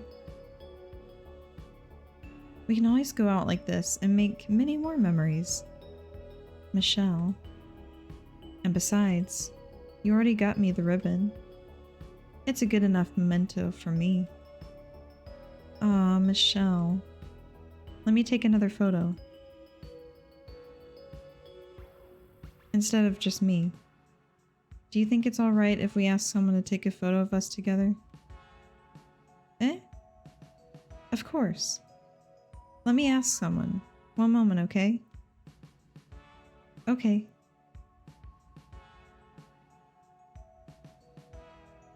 I can't wait to see all these photos once they're developed. Are you sure you took them correctly? I'm sure. Oh look, the ferry's coming in. Want to get on the ferry? We can continue our date on the island side. We can just get back on the subway to get across the harbor. It's faster. Come on, it's a wonderful day to be out. Let's have some fun, enjoy the view. The ferry fare is cheaper too. That's true. I'm getting on. Hey, wait for me. I went along with her. It's true, we didn't really have any specific plans in mind for today. I've been so used to rushing here and there during my daily commute, I forgot I could take it slowly today. We boarded the ferry. The wind carried the strong, salty smell of the water, but it wasn't unpleasant. It wasn't a long ride. I watched the familiar skyline get closer. The skyline has changed so much over the recent years. I wondered what it'll be like for Hong Kong in the future. Will the view of the mountains be covered up by buildings someday? Will the landmarks I recognize still be there? Where would I be in the future? And where would Sam be in my life? I shouldn't think about these things right now. Today was a relaxed day for both of us. If I was at work, I'd probably be having lunch at my usual spot near my workplace at this time. I questioned if things were going smoothly without me. My supervisor had asked me to take today off. But if I have to make up the time for all the work left undone in my absence, I should have just gone into work today. I was growing anxious. I didn't want to find a stack of documents waiting on my desk the next day. As if sensing my growing displeasure, Sam linked her arms with mine and squeezed my hand. It was time for us to disembark the boat.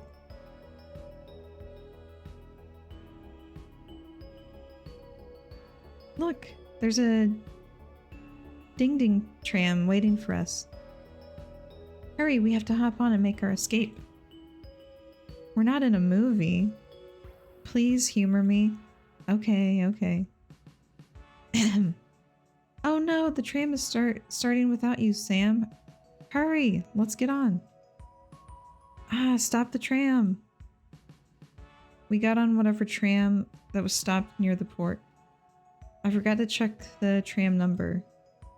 It didn't really matter to us where it was heading.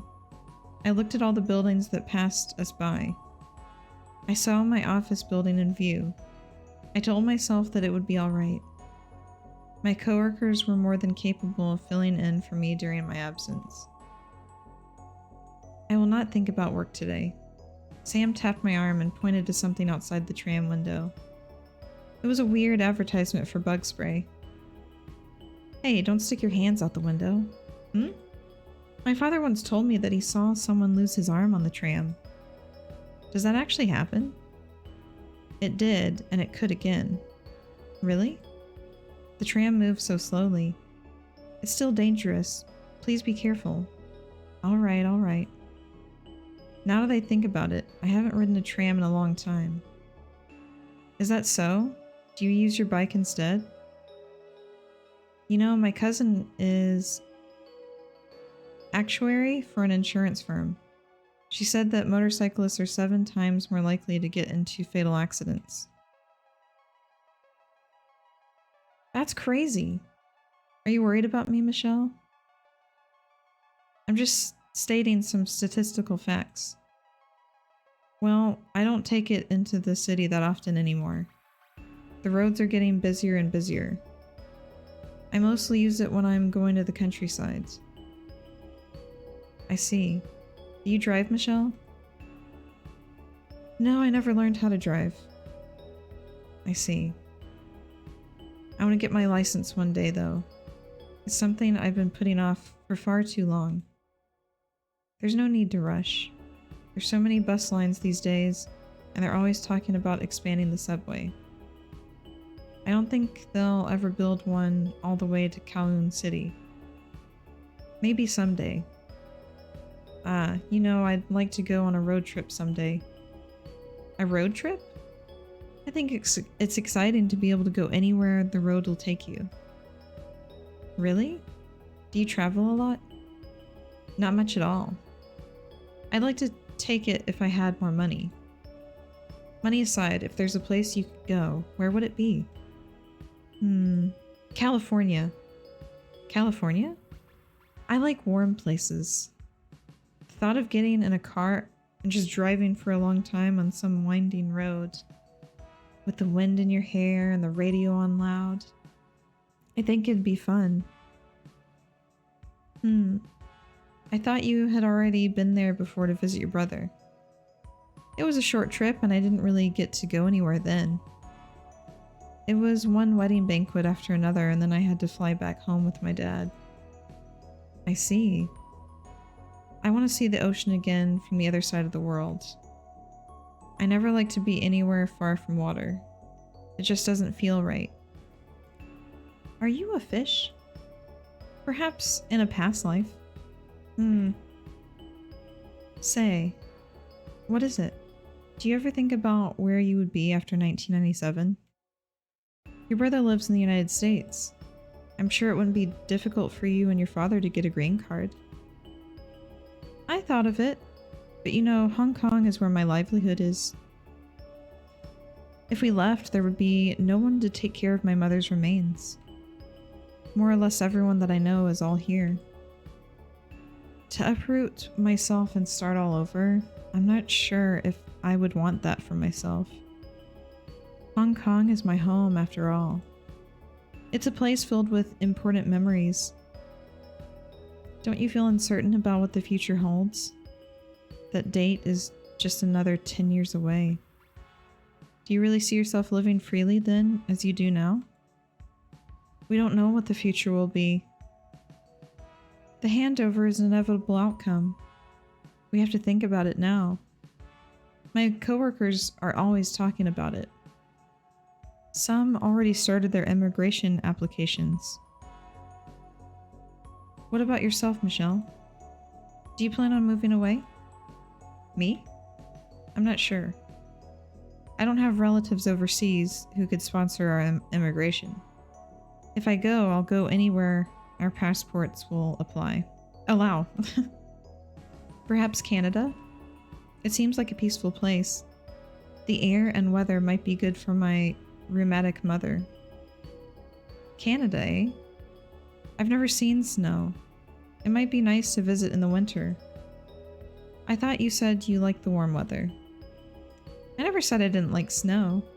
I want to try skiing someday.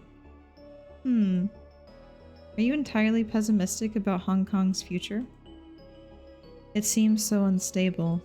I fear that our civil liberties won't be protected.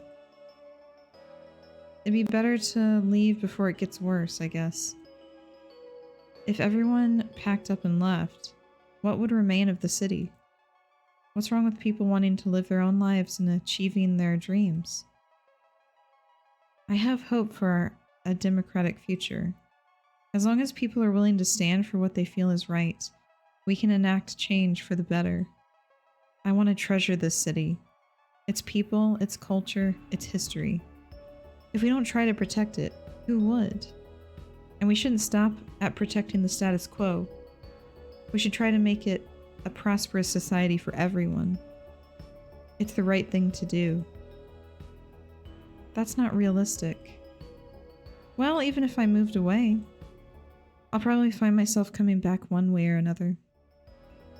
It's hard to leave behind something completely. You talk so tough. Really? It's just my honest opinion. The future's not decided yet. We have the ability to decide it for ourselves. Well, if you don't have any plans of moving, I might as well stay and see how it goes. I just started my career. I want to see how far I can climb. Michelle. What? Are you starting to get hungry? Want to get off here? I am a little peckish. Alright, let's alight. Oh, I know a restaurant around here if you'd like to try. Yes, take me there. We spent the day like this, letting our feet take us anywhere. The places and the streets that I've frequented often before seemed so different and new. It was exhilarating. I wanted this day to go on and on. As we walked through the narrow city streets, I saw our shadows grow longer. No matter where we went, we couldn't avoid the setting sun at our backs. At the end of the day, we took the ferry back across the harbor. The wind on the water was cold. I could feel the season changing. I watched the sky slowly darken with Sam. A sliver of the crescent moon would be seen between the buildings. Could be seen between the buildings. I could not tell from its pale golden light whether it was the waxing moon or if it was the waning moon. I wanted to ask Sam if she knew, but I held my tongue. I thought to myself, would it be possible to spend time together like this, always? I have one more shot on the camera. What should it be? Can I take it? Of course. Okay, here. What will you take? Lean on the railing. Me? Yes. You'll develop these photos, right? Yes, of course. Then let me keep the last one. Michelle? Sam moved over to stand in front of the backdrop of the harbor skyline. She leaned against the railings and posed with confidence. The lights reflecting against the water produced a soft, colorful glow. Sam smiled at me through the viewfinder. She had a lovely smile similar to that of her mother's. I told myself I won't forget this smile. I counted down. 3, 2, 1. I took the picture, and I realized that I forgot to turn on the flash. I felt my heart drop. Would this picture develop into a blurred image? I didn't want to lose this moment. Even if my memory fades away, at least let there be a record of it. It was already dark and I didn't trust the steadiness of my hands. You got it? Sam kept smiling. There was a sincerity in her smile, but I couldn't help but fear the unknown. I think so. I'm excited to go develop these. Want to get them done now? There's a photo developing store that's open till midnight near my place. Not yet. I don't want to see them just yet.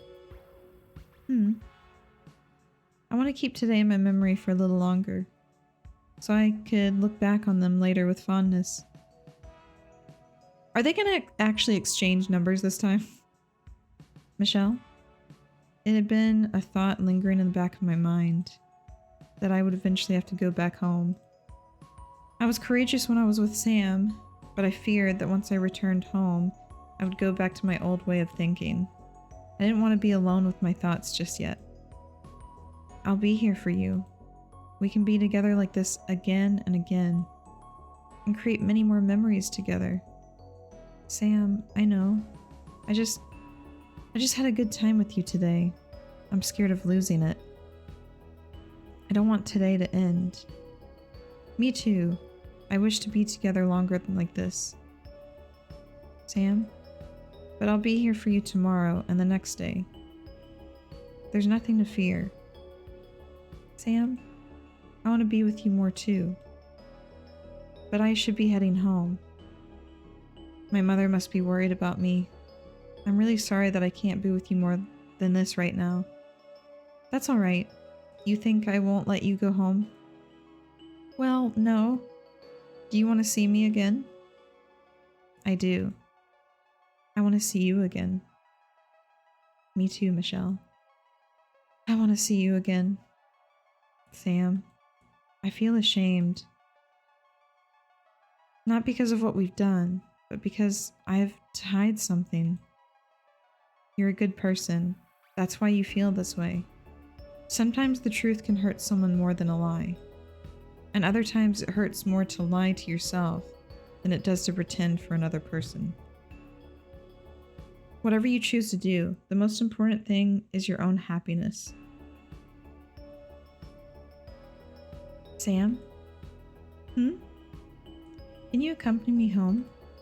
I'll feel better if you can stay with me longer. Of course. Yes, take her to meet her mom.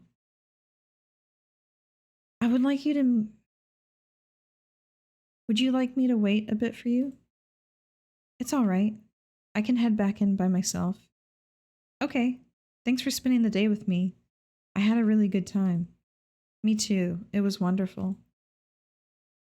Can I see you again? You can always. Please get home safe, Sam. If you don't remember, you can walk back to the station and take the train. There's also a few minibuses that pass by this road that go towards your place. Do you want me to call a taxi for you? Thank you. I'm sure I can figure out my way home. Okay. Michelle, are you sure you don't want me to wait around? No. I'll be okay. I'll visit you tomorrow if that's okay with you. Of course. I look forward to it. Then I'll head in. Good night, Sam. Good night, Michelle. It was inevitable. I had to go home at some point. I wondered what my mother would say to me. She must have been worried. I had spent an entire day with Sam without thinking much about my mother at all. I didn't mean to do anything wrong. I wanted her to understand that I wasn't a little girl anymore. Her overt concern could be too much sometimes.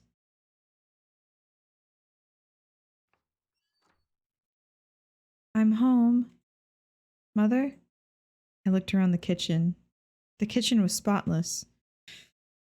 All the dishes were put away. I saw that there was no food left out for me. It seemed as if my mother had gone out or was already asleep. She usually would be watching her dramas at this time. I hope she wasn't too worried about me. A door opened. My mother came out of her bedroom. She did not look pleased. Chung Fong Ha. Where have you been? I'm sorry I've come home late. Do you know how worried I was? I'm sorry. I was about to call the police. It wasn't anything. Please, I'm not a child anymore. Don't worry about me so much. Not a child? You're my daughter. How can I not be worried about you? Why don't you listen to me sometimes? Was it a boy you were with? Why are you so quiet? Answer me. I wasn't with a boy. Then what was it? What made you become such a misbehaved girl these days? What? It's nothing. Nothing. You never used to be like this. Where did you get those clothes? Huh? I borrowed them. Borrowed? I'm still the same, Mother. It's just they're... What is it? I can't tell you. Your Father in heaven would be disappointed in you. I can't see it, but he can see what a second-hand woman you've become. Second-hand? Why can't you mind your own business? What? You're talking back? I wanted to trust you, but I know you've been lying to me this whole time. How can I keep holding my tongue when you're out there ruining your own life? What would your father think about this? I'm telling you all of this for your own good. Huh? That's... How can you use my father to guilt me like this? Guilt you? Isn't it the truth? I've always been a good daughter. I've been diligent in my studies, and I've always given my best effort at work. I've done everything to make you and Father proud of me. How can I be happy when you're like this? When you're suspicious of everything I do? Your happiness, why should you be unhappy? I'm the one hurt by you. You're still hiding something from me right now. Why can't you just trust me? Why do you have to control what I do? Not when you're behaving like this. The way you are is suffocating me. Huh? Suffocating? How dare you talk back to me? You think by being with a man for a night you can suddenly talk back to your mother? What? Why do you keep insinuating this? If you want to know so badly, yes, I was with someone. Tell me, who is he? What's he like?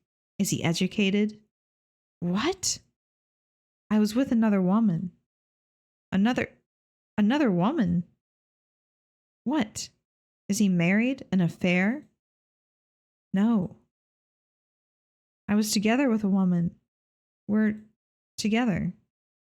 As lovers. Huh?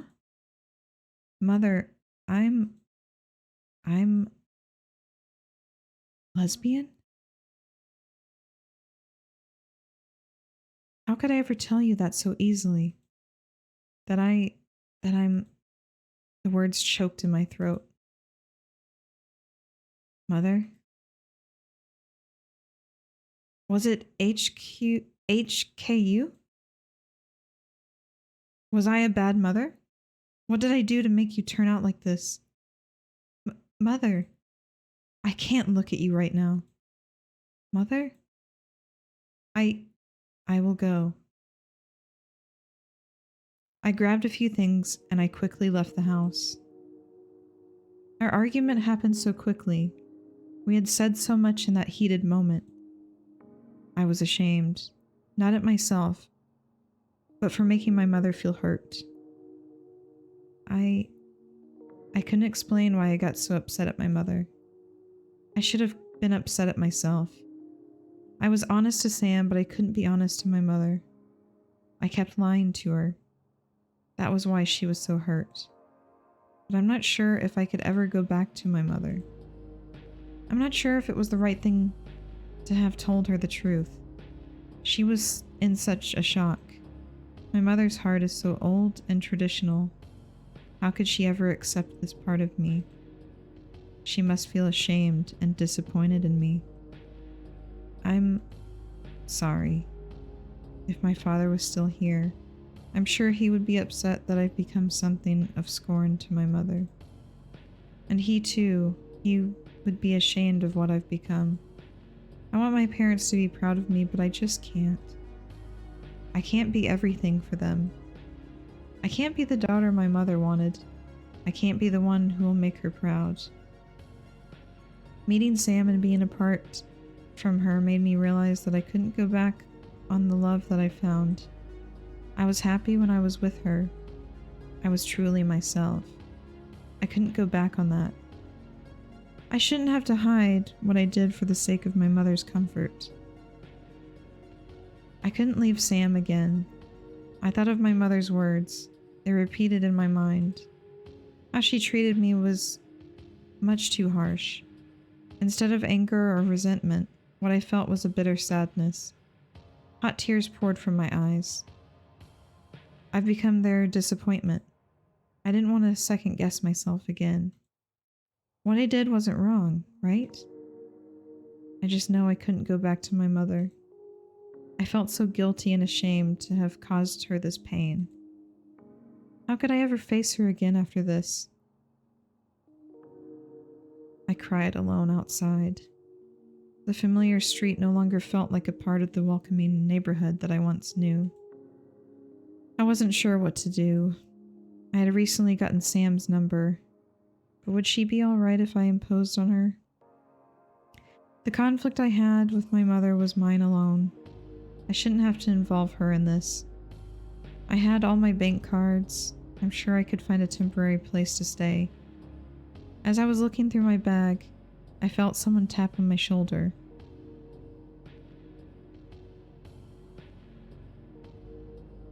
Michelle? Huh? Sam, you're still here? I thought it might be good to wait on standby. Oh, Sam.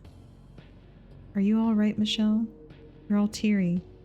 What happened? I can't go back home. Michelle, I got in an argument with my mother, and I said too much. My mother, Michelle, I'm sorry. It's because of me, right? No, it's not you. I can't speak for everyone, but I've been through something like this before. It was really difficult, I know, but it'll be okay. It'll take some time, but it'll be okay. Will it? Will it really? It will. It will be better. Maybe not tonight. Maybe not tomorrow, but it will someday. I can't go back home anymore, though. I don't know if I could ever go back. Michelle, I'm really sorry. I don't know why it has to be like this. What should I do? If it's all right with you, you can stay with me. I don't know.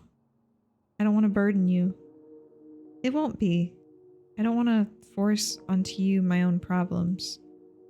It's not just your own problem to face alone. I'm here for you. You're really important to me. I understand your situation. Not everyone can understand so easily. It's not easy. I'm really sorry that it had to be this way for you. But you're not alone. We can figure this out together. I care for you. Don't feel as if you have to take this all by yourself. I don't understand why this has to happen. I'm sorry. I really don't want to bother you. Don't be sorry. You still want to be with me? I do. Please be with me. I need you right now. I'm here with you. Let's look forward to something better. Your mother will understand someday. She loves you, and it'll be different someday, I'm sure. It'll be all right. Sam, can I go back with you tonight? Yes, let's hail a cab. Thank you, Sam. We hailed a cab back to Sam's place. I cried on her shoulder the whole car ride back. I started living together with Sam after this. And so began a new chapter in my life.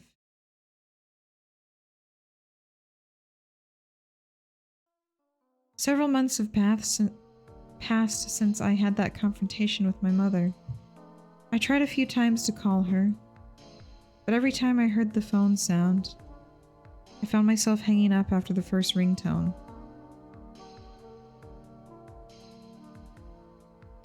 I couldn't bring myself to speak to my mother yet. The words I had planned out in my head got stuck in my throat whenever I tried to call her. I didn't know what to say to her. I wanted to apologize, but at the same time I couldn't. I tried to go see my mother, going as far as the doorstep of my old house. Even then I could not bring myself to enter through the front door. All I could do for my mother at this time was to leave some groceries for her at the door. Her hip had always bothered her, and without me, she might have difficulty carrying heavy loads of groceries. She doesn't have my father with her to take care of her anymore. She only has me. I was cowardly. But I don't regret what I have done. Still, I could not shake the feeling of guilt and shame entirely. I'm sure my mother must be worried about me even now. What I did had hurt her. I must be a continual source of shame and disappointment for her. It's complex. The relationship I have with my mother has always been complex. All my life I tried to make her happy. During that moment of argument, I could not bring myself to keep lying to her. I couldn't lie to myself any longer either. We had to face the truth. I did not ask my mother to accept or understand me. I simply wanted her to let me be. When she outright rejected and shamed me, it had hurt me so much. My mother had not contacted me at all since then. I was afraid she would never want to see me again. I was saddened and I felt guilty that I caused her this pain. Nonetheless, I have to keep going forward with my own life. I have to be true to my own happiness. Since I started living with Sam, a lot has changed for me. I never thought in 100 years that I would change jobs, but with Sam's encouragement, I applied for an editor position within the same company where I worked. And to my surprise, I got the position. My coworkers and boss were all supportive of the change. Writing was something I wanted to do since I was in school, but I didn't have the confidence to pursue it then. It can be quite challenging work at times, but I enjoyed the creative freedom that comes with my new work. I have to say that I'm quite pleased with the way things are progressing with my career. Sam too had experienced a few changes. Her store was getting busier, and she finally gave in to the advice of hiring someone to help her out at the store. It has given her more time to work on personal projects with film archival. The past week, she was able to get local theater to screen an older French film, Olivia. I had a classmate who studied French, so we were able to put together the subtitles for it. I think it's wonderful that little by little, we're able to move forward together in achieving our goals and dreams. This year for Sam's birthday, I got her a film camera. It was the new Minolta camera that came out. Sam doesn't know it yet. I want to surprise her with it. Photography was another passion of hers that I want her to explore more of. I like her photos. I think she has a talent. She likes to take photos of the city and capture the moment in time whenever we were out. You know what I'm hoping? I'm hoping the credits will show all the pictures they've taken. I'm already predicting it now. I hope I'm right. Sam had been using a disposable camera this whole time, and I thought it'd be nice for her to have her own camera for once. She likes to say that it's not the quality of the camera, but the subject in the viewfinder that mattered most. But I think Sam would be happy with the gift. I know it was a little expensive, but I really want to encourage her with her talents, like she has done for me. It'd be nice to look back on a photo album with all of the pictures that we have taken together someday. I've adjusted to my new commute and routine. Sometimes on my return trip from work, I'd stop by Sam's store if she's working. There would always be something or another happening in the neighborhood. Over the past few months, I've watched quite a number of Sam's movies. I can see why Sam enjoys collecting and curating her selection of films.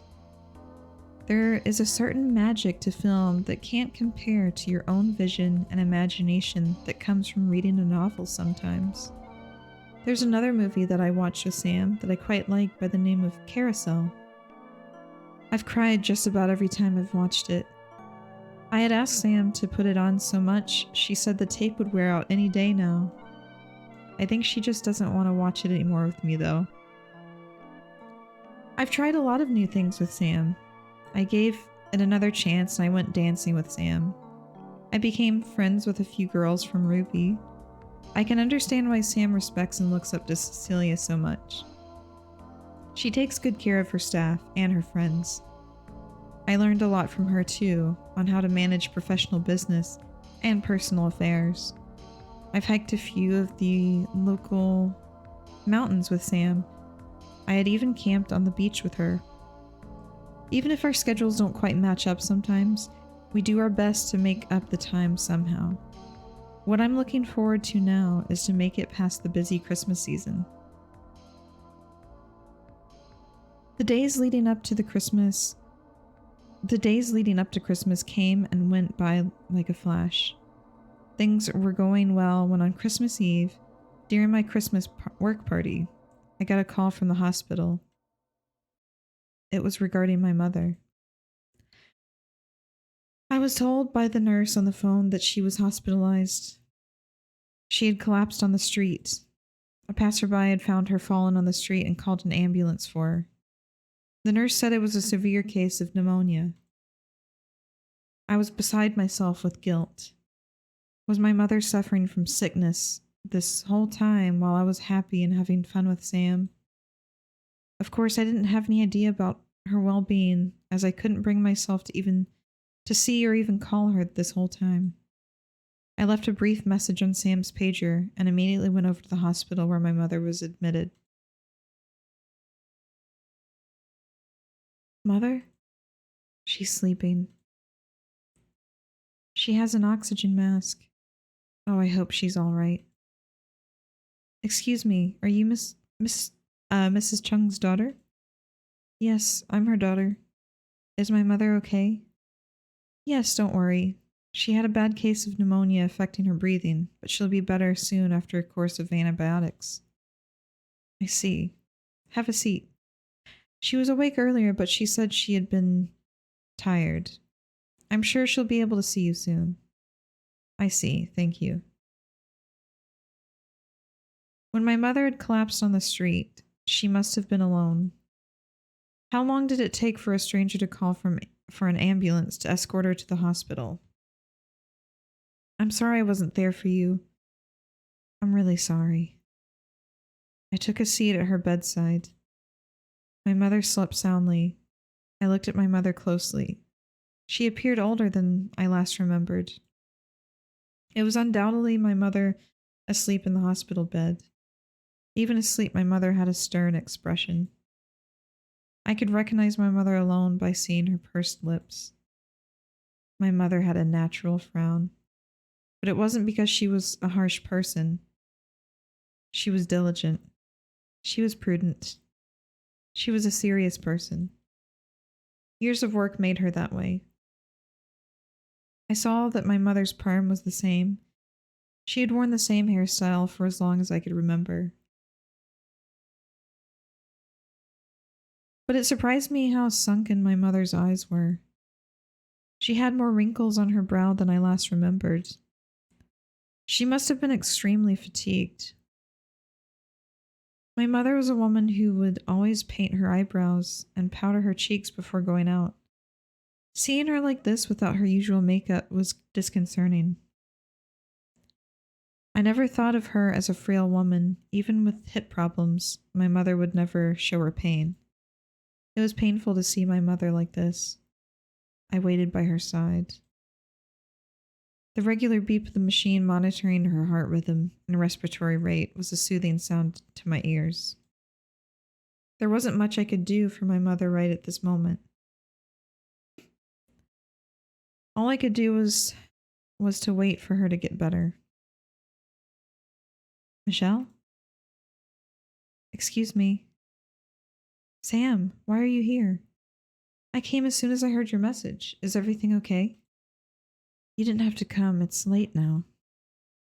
Of course I'll come. How is your mother? The nurse said she'll be all right. She's been sleeping since I came, though. I see. I'm sure she'll be awake to see you soon. I brought flowers. I hope your mother will like them. Thank you. Have you eaten? Not yet. I left work as soon as I could. I'll get you something from the cafeteria. That's okay. We can get something to eat later if that's fine with you. Could I ask you to get me a coffee instead? Of course. I'll be right back.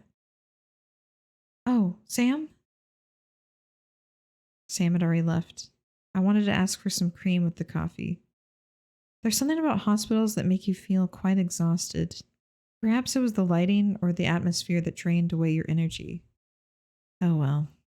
I'm sure Sam would remember how I take my coffee. I wanted to be alert. I planned to stay as long as possible at the hospital, at least until my mother was awake. I heard a whisper. It was barely audible. Fanga? Mother? You don't have to get up. Here. It's cold. Wear a scarf. Or wear my scarf. My mother cleared her throat. She spoke again. Her voice was thin but clear. Have you been eating well? You look thinner. I have. Don't worry about me. Please rest. You don't have to sit up. I'm sorry. I wasn't there for you. I'm really sorry. How's your work? It's going well. I changed jobs recently. Does it pay better? No, but it's something I enjoy more. I see. And you, Mother, is everything all right? I'm fine except for this pneumonia. I'm sorry. That girl earlier, is she... Oh, that's right, she is... Michelle? I got coffee, but they only have milk instead of cream. Oh, excuse me. Ah, Sam. Mother, this is Sam. She's my friend. My girlfriend. Good evening, Mrs. Chung. I'm sorry to hear that you were ill. I hope you're feeling better. Do you two live together? Yes, we do. So what do you do? Me? For work? Yes. Mother, you don't need to ask. You should be resting your voice. I'm only asking a simple question. Don't worry about it, Michelle. I own a video store in Wangkok. Is business going well? Yes, it's doing quite well right now. You look familiar. Do you do anything else? Mother? Oh. I get this question a lot. My mother used to be an opera actress quite a number of years ago. She wasn't that well known then, but people that know of her say that I look quite like her. I see. Yeah, really? I didn't know that. Have you eaten yet, Fenghe? Not yet. You two should go eat. I'm tired. I want to rest. Oh. Alright. We'll come back shortly. No, it's late. I want to sleep fully now. You can come by tomorrow. Mother, We'll visit you tomorrow, alright? That's fine. I was terrified. I was holding my breath every time she was about to speak. You shouldn't be terrified of your mother. I'm glad to see her in good spirits. I'm sure she'll be out of the hospital soon. I think so. Isn't she sharp as ever? There's so much judgment in every word that comes out of her mouth. I can see she cares for you a lot.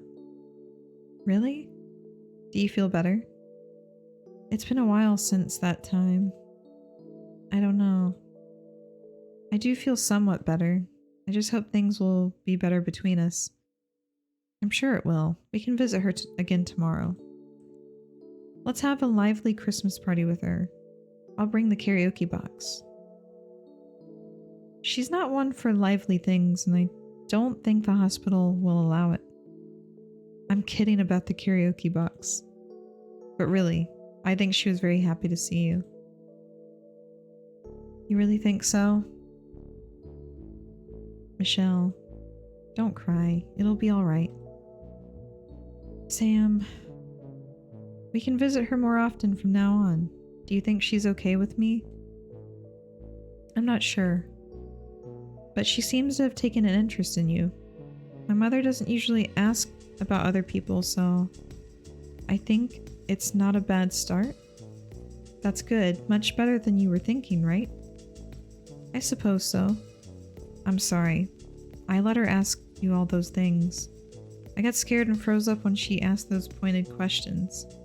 Don't worry about it. I'm sure those were things she wanted to know for a while now. She was just concerned for you. Please don't dislike my mother too much. She's just like that. I don't mind at all. My dad used to have such a bad temper with me. I can hardly believe that with how relaxed he is now. Right? I think you and your mother are alike. You and your mother are alike in some aspects. Huh? Really? Really?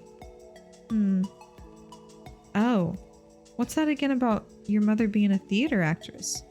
You never mentioned that to me before. Oh, that? It never really came up in conversation. Where did she perform? She was a traveling Cantonese opera singer for many years. Though her dream was to become a film actress, she did end up starring in a few films in the 50s, but somewhere along the line she met my dad and had my brother. By the time I was born, she had already retired from film and returned to the theater stage. But my mother had always kept her love of film, and she brought me with her to the theaters to see all kinds of movies throughout my childhood. I see. She's one of the reasons why I like collecting films. It's a small way of preserving the past for me. Sam? Hey, there's no need to cry over that. Let's eat before the food gets cold. Alright. Hey, why didn't you order the clubhouse sandwich? What about it? It's past 9 p.m. You're not worried about the carbohydrates in your rice dish? I'm starving. I want to eat a big bowl of rice. Share me some of your curry brisket too. Okay. Here. Oh, what a cute picture. When I think of my life, what I have, and what I've accomplished, I think I'm quite content with what it is. I have my mother and father to thank. I know I won't be where I am now with all the care and love they have provided me. So many things have happened in the past year. I discovered a life that I wouldn't have known if I had taken the chance to be true to myself. Things are still difficult, and life is not always rosy. What my mother feels about my relationship with Sam, and how others will come to terms with my living situation. They are things beyond my control. I know I can't expect everyone to be understanding. It is a continual struggle to feel truly accepted by everyone. But I'm ever hopeful. I have my own pride and dignity. If I betray myself first, then what meaning would integrity have at all for me? Gossip, scandals, and rumors are things that can destroy a person. But I can't let the influence of others affect my individuality and personal happiness. I didn't mean to hurt anyone. My actions were not malicious. All I want to do is to live freely without guilt and shame. I know if it wasn't for Sam, I couldn't be at all like this. I'm glad to have met Sam. Since meeting her, she's brought so much color into my life. I want to experience more new things with her. I want to see the world with her. I can't help but wonder what the new year will be like for us. I'm sure things will be all right for us both. I know there will be uncertainty ahead of us, but it is the life that I have chosen for myself. If my father is in heaven watching over me, I hope he can see this and be proud.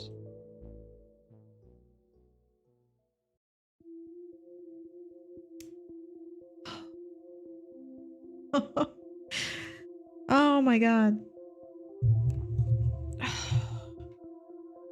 I'm gonna need a minute.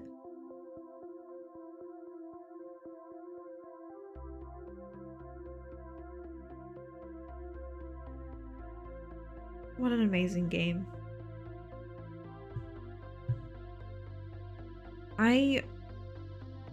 I'll be honest, I think this is one of the best visual novels I've played.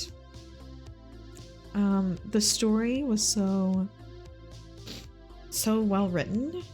The dialogue felt very natural. The art was beautiful, it was gorgeous. The music, hello. Oh my god. They got a cat. Oh my god, I'm crying a little bit.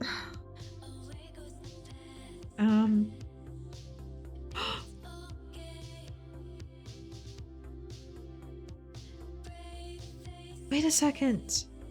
It was the woman from the dream.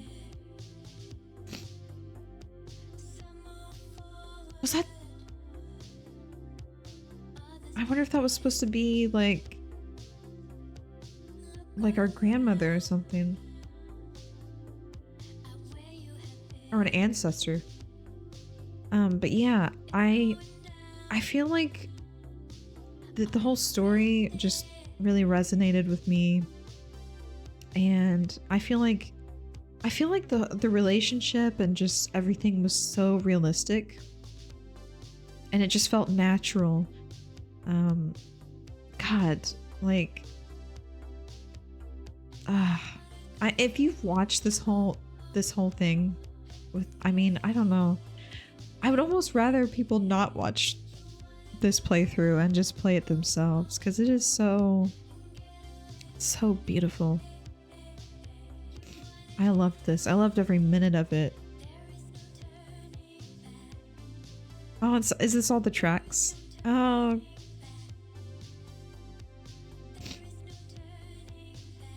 I did want to see the pictures though that we took on the camera. I guess some of those probably were. That Matrix Shuffle.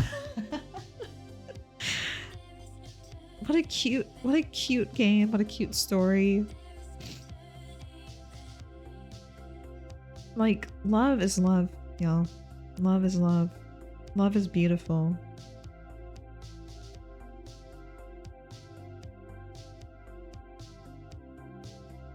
This is why I love indie games, honestly. No AAA game can make something like this. You know? Like, so much love went into this.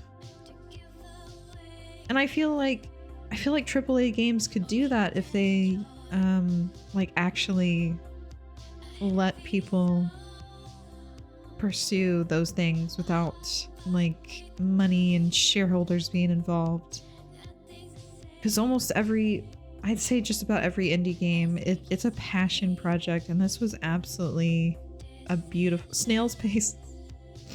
I don't know why I laughed at that, because a snail, I don't know. But this was just such a beautiful game. God, I'm speechless.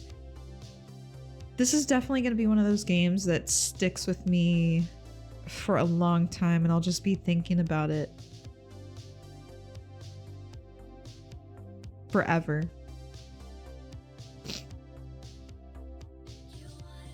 I don't know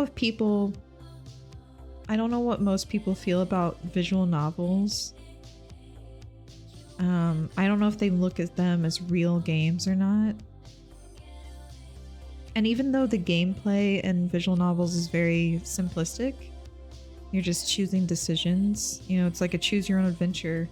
Like, it's a game, and it's a beautiful experience. God, loved it. Ah, I need more games like this. I need more. We chose 1980s Hong Kong as the setting in our visual novel project because we felt it to be a time that was important to us. We wanted to represent this time not because we wanted to glorify Hong Kong for its past or co-opt its aesthetics for visual appeal. Rather, we wanted to showcase Hong Kong as it was an acknowledgement of this time. I think that's beautiful.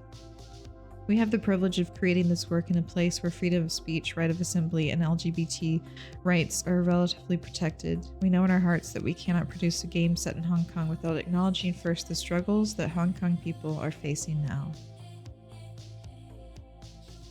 I read that quickly because I was afraid that it would fade fast. We hope our readers can recognize that there exists an existential and constitutional crisis in Hong Kong, and that freedom of speech and freedom of assembly does not come anywhere without a price. When all has been said and done, we hope Hong Kong will not be remembered as a caricature of its past, but as a diverse and vibrant world city, and that her vitality still lives on today and in the people fighting for the future that they believe in. Thank you. Oh, oh my God.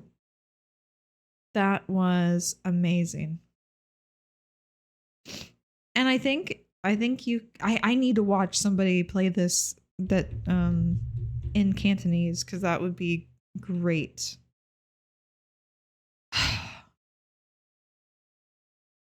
I don't know if the credits are actually still going. If I hit back. Oh, okay. I can actually skip through these, huh? It's the pictures! It's the pictures! Oh my God. This is what I was wanting. This is what I was wanting. Okay, I'll be able to take, you know, I'm going to take them anyway. I'm going to take lots of screenshots here. Because I don't know which one I'm going to use for the, you know, thumbnail, but we'll see.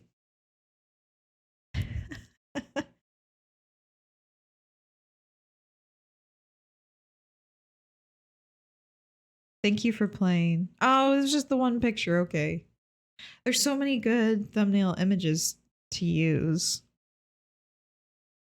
Is it going to go back to the main menu? There we go. Oh my God. What a game. Thank you if you've stuck around and watched every part of this series. I greatly appreciate it. I record these gameplays expecting nobody to see them, so if you've stuck around and watched through the whole series, thank you so much for supporting my channel and experiencing this game with me. I would love to play more games like this and have more things like this. I don't stream as often as I used to, but I'm really having a fun time recording videos for YouTube. I feel less pressure and I just feel relaxed. So I'm hoping if you're enjoying my videos, I hope you stick around and enjoy more of my games. I play quite an eclectic amount, so yeah, thank you so much for supporting my channel and watching and experiencing this game with me.